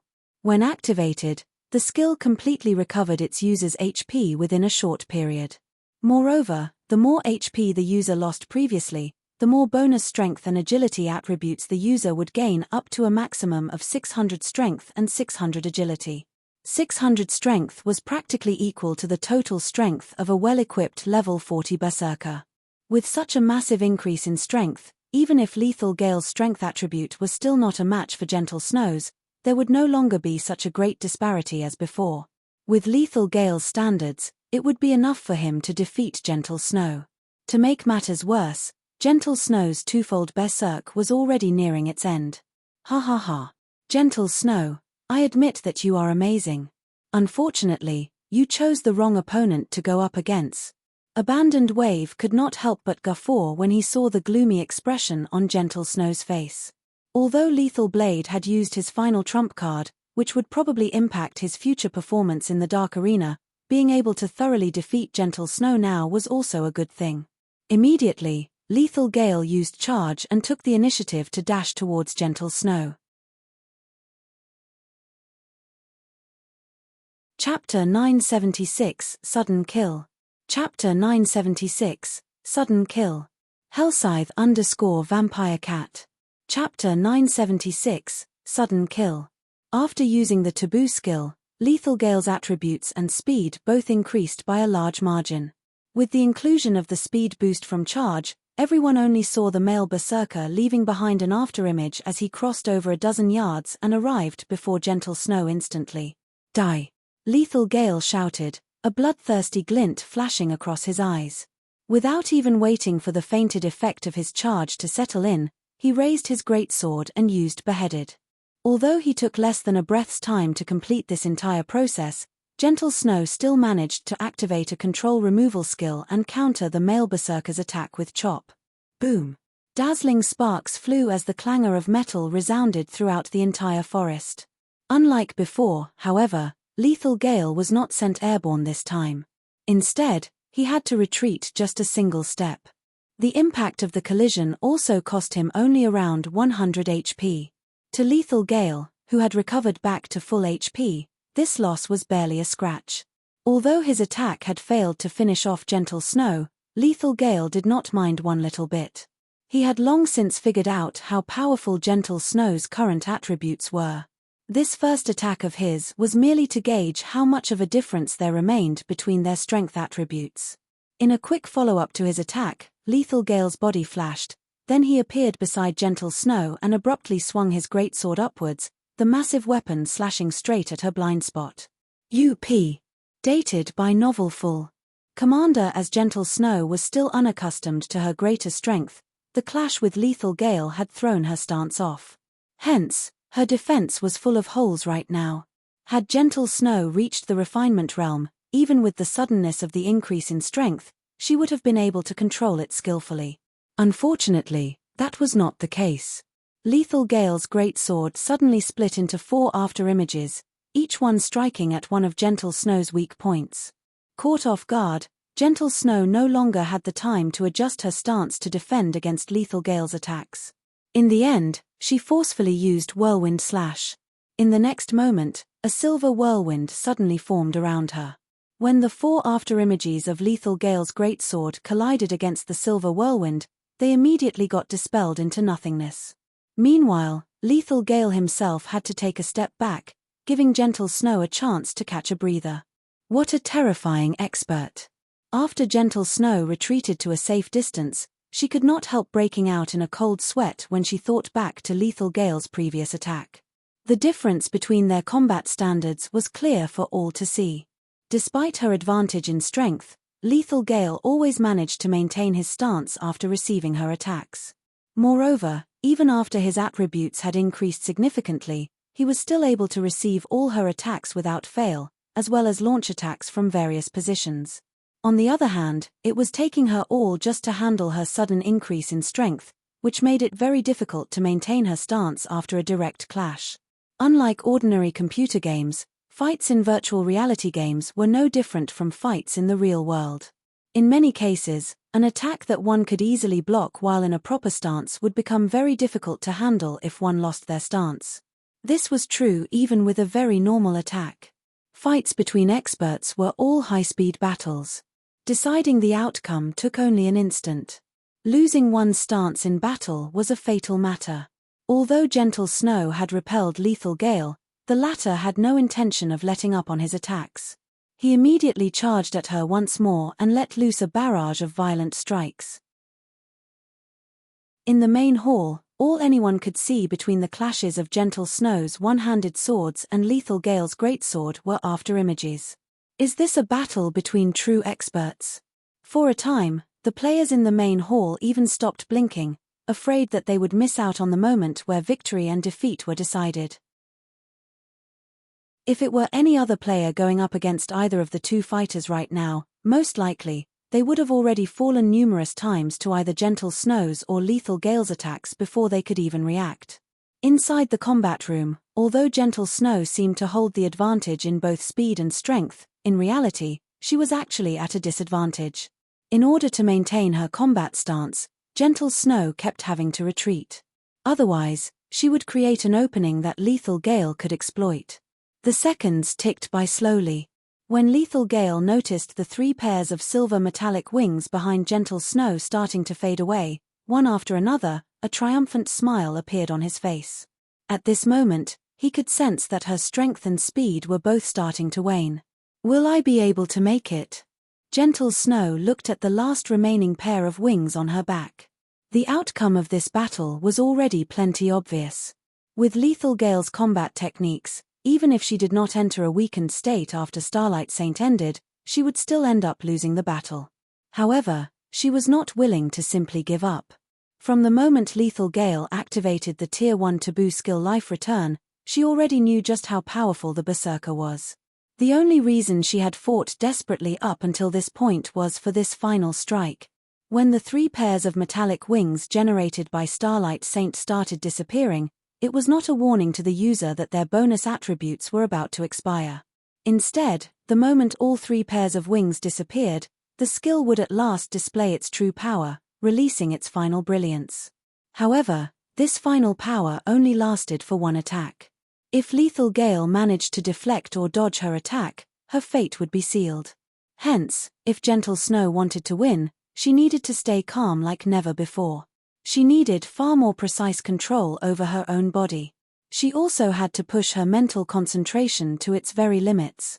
Thus, when her wings began fading, Gentle Snow had deliberately repressed her own strength to the point where she could control it perfectly. Meanwhile, from Lethal Gale's perspective, it seemed as if Gentle Snow's strength was continuously deteriorating. Upon seeing the final pair of metallic wings disappear, Lethal Gale immediately used the Tier 1 skill Energy Slash. Energy Slash not only increased the power of an attack but also extended the attack range by 5 yards. 6 ultimate flashes. Gentle Snow, on the other hand, had forsaken all her excess power and concentrated the remainder into one final attack. The collision of swords and great sword generated a blinding glare, followed by a thundering boom. Peng! Peng! Peng! As the glare dissipated, the shrill of metallic armor being pierced echoed throughout the entire forest as well as the entire main hall of the Divine Colosseum. 5 penetrating cuts appeared on Lethal Gale's armor. His HP had also instantly fallen to 0. As for the victor of this battle, Gentle Snow, her complexion looked somewhat pale right now. The extraordinary concentration she displayed at the final moment depleted her mental strength, so much so that she was on the brink of collapse. With the side effects of the Starlight Saint kicking in, she appeared extremely frail. The players in the main hall of the Divine Colosseum, however, clamored at this scene. It's over. What happened in that instant?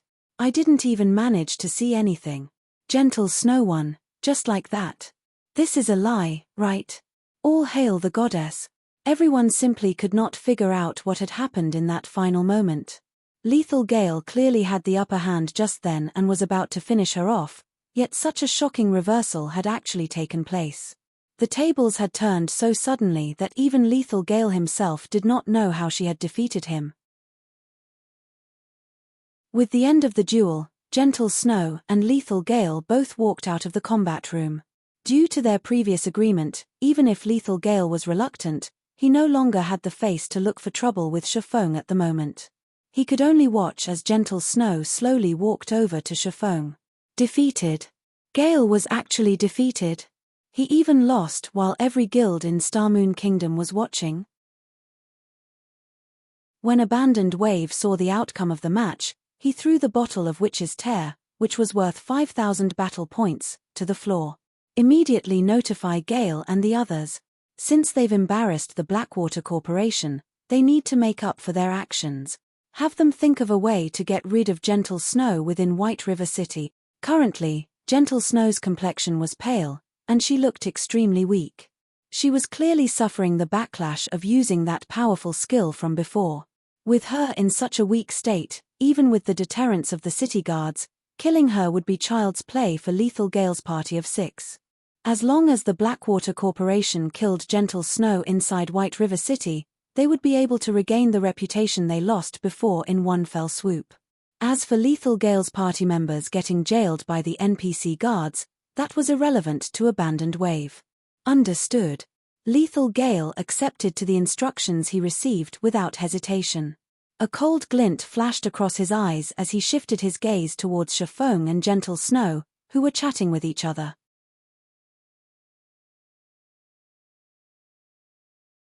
Chapter 977, Shafong takes action.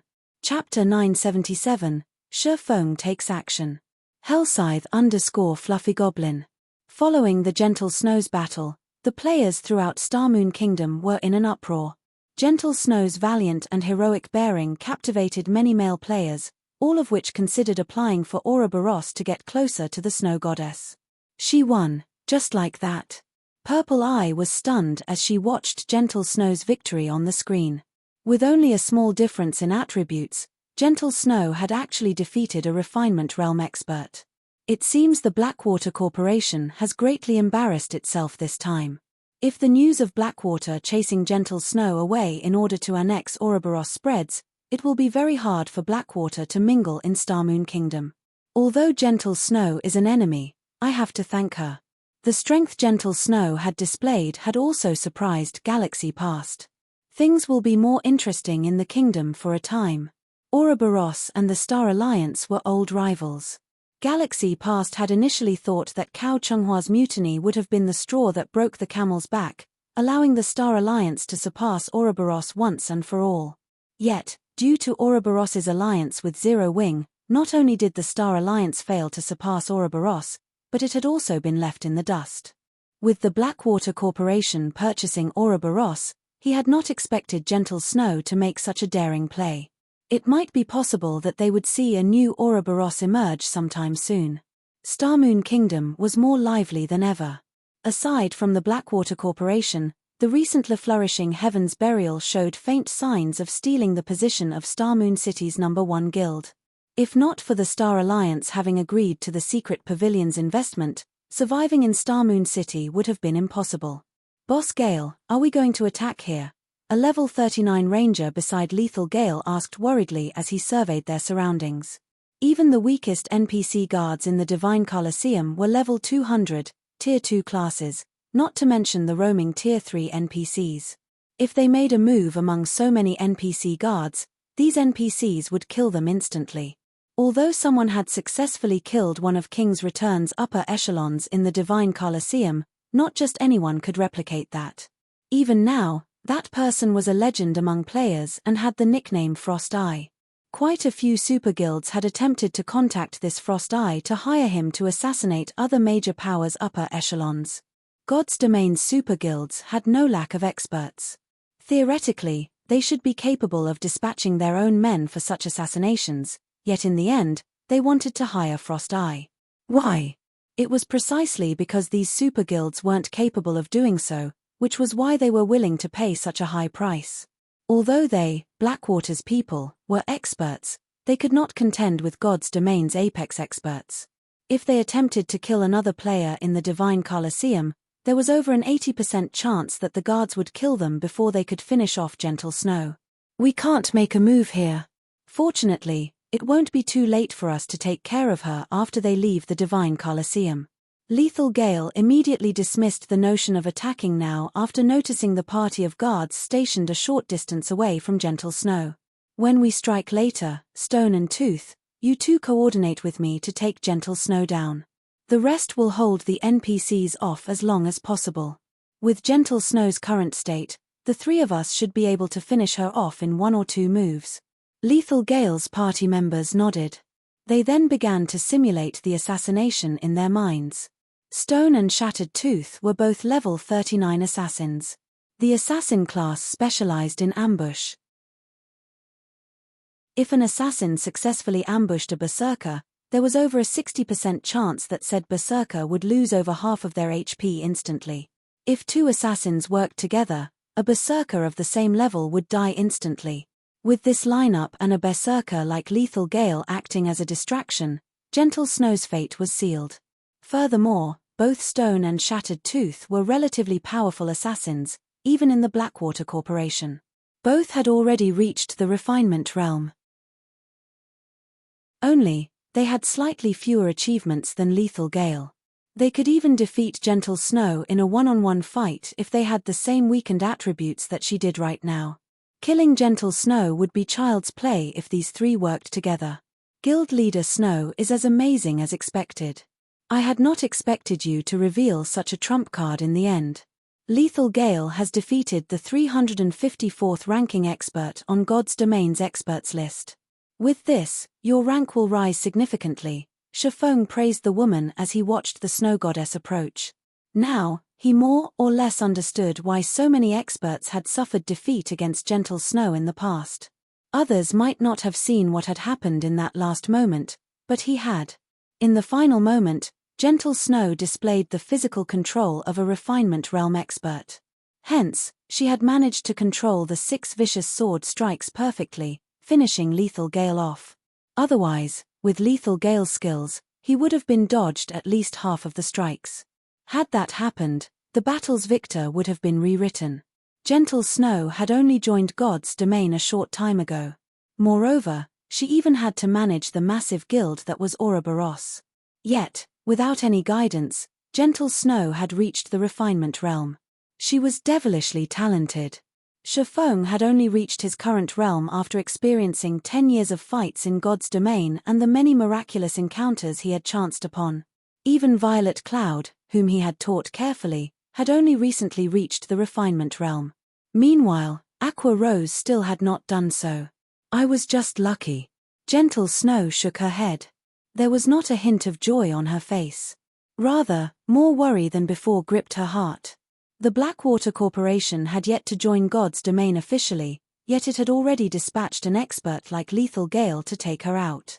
Now that she had confirmed that the corporation would start its conquest in Star Moon Kingdom, it would not be as easy for her and her companions to start a new guild as she had expected. I assume that Guild Leader Snow hasn't sought me out just to trade the small stock of herbs and ores, right? Shifeng asked, chuckling. Indeed, as you say, I would like to discuss some other with you. However, this is not a place for such a conversation. Why don't we continue our chat in the high-class restaurant below? Gentle Snow nodded. She did not try to hide the reason for her visit. She had many more resources on hand that she could sell. Unfortunately, it was impossible to find someone who could afford so many resources in a short time.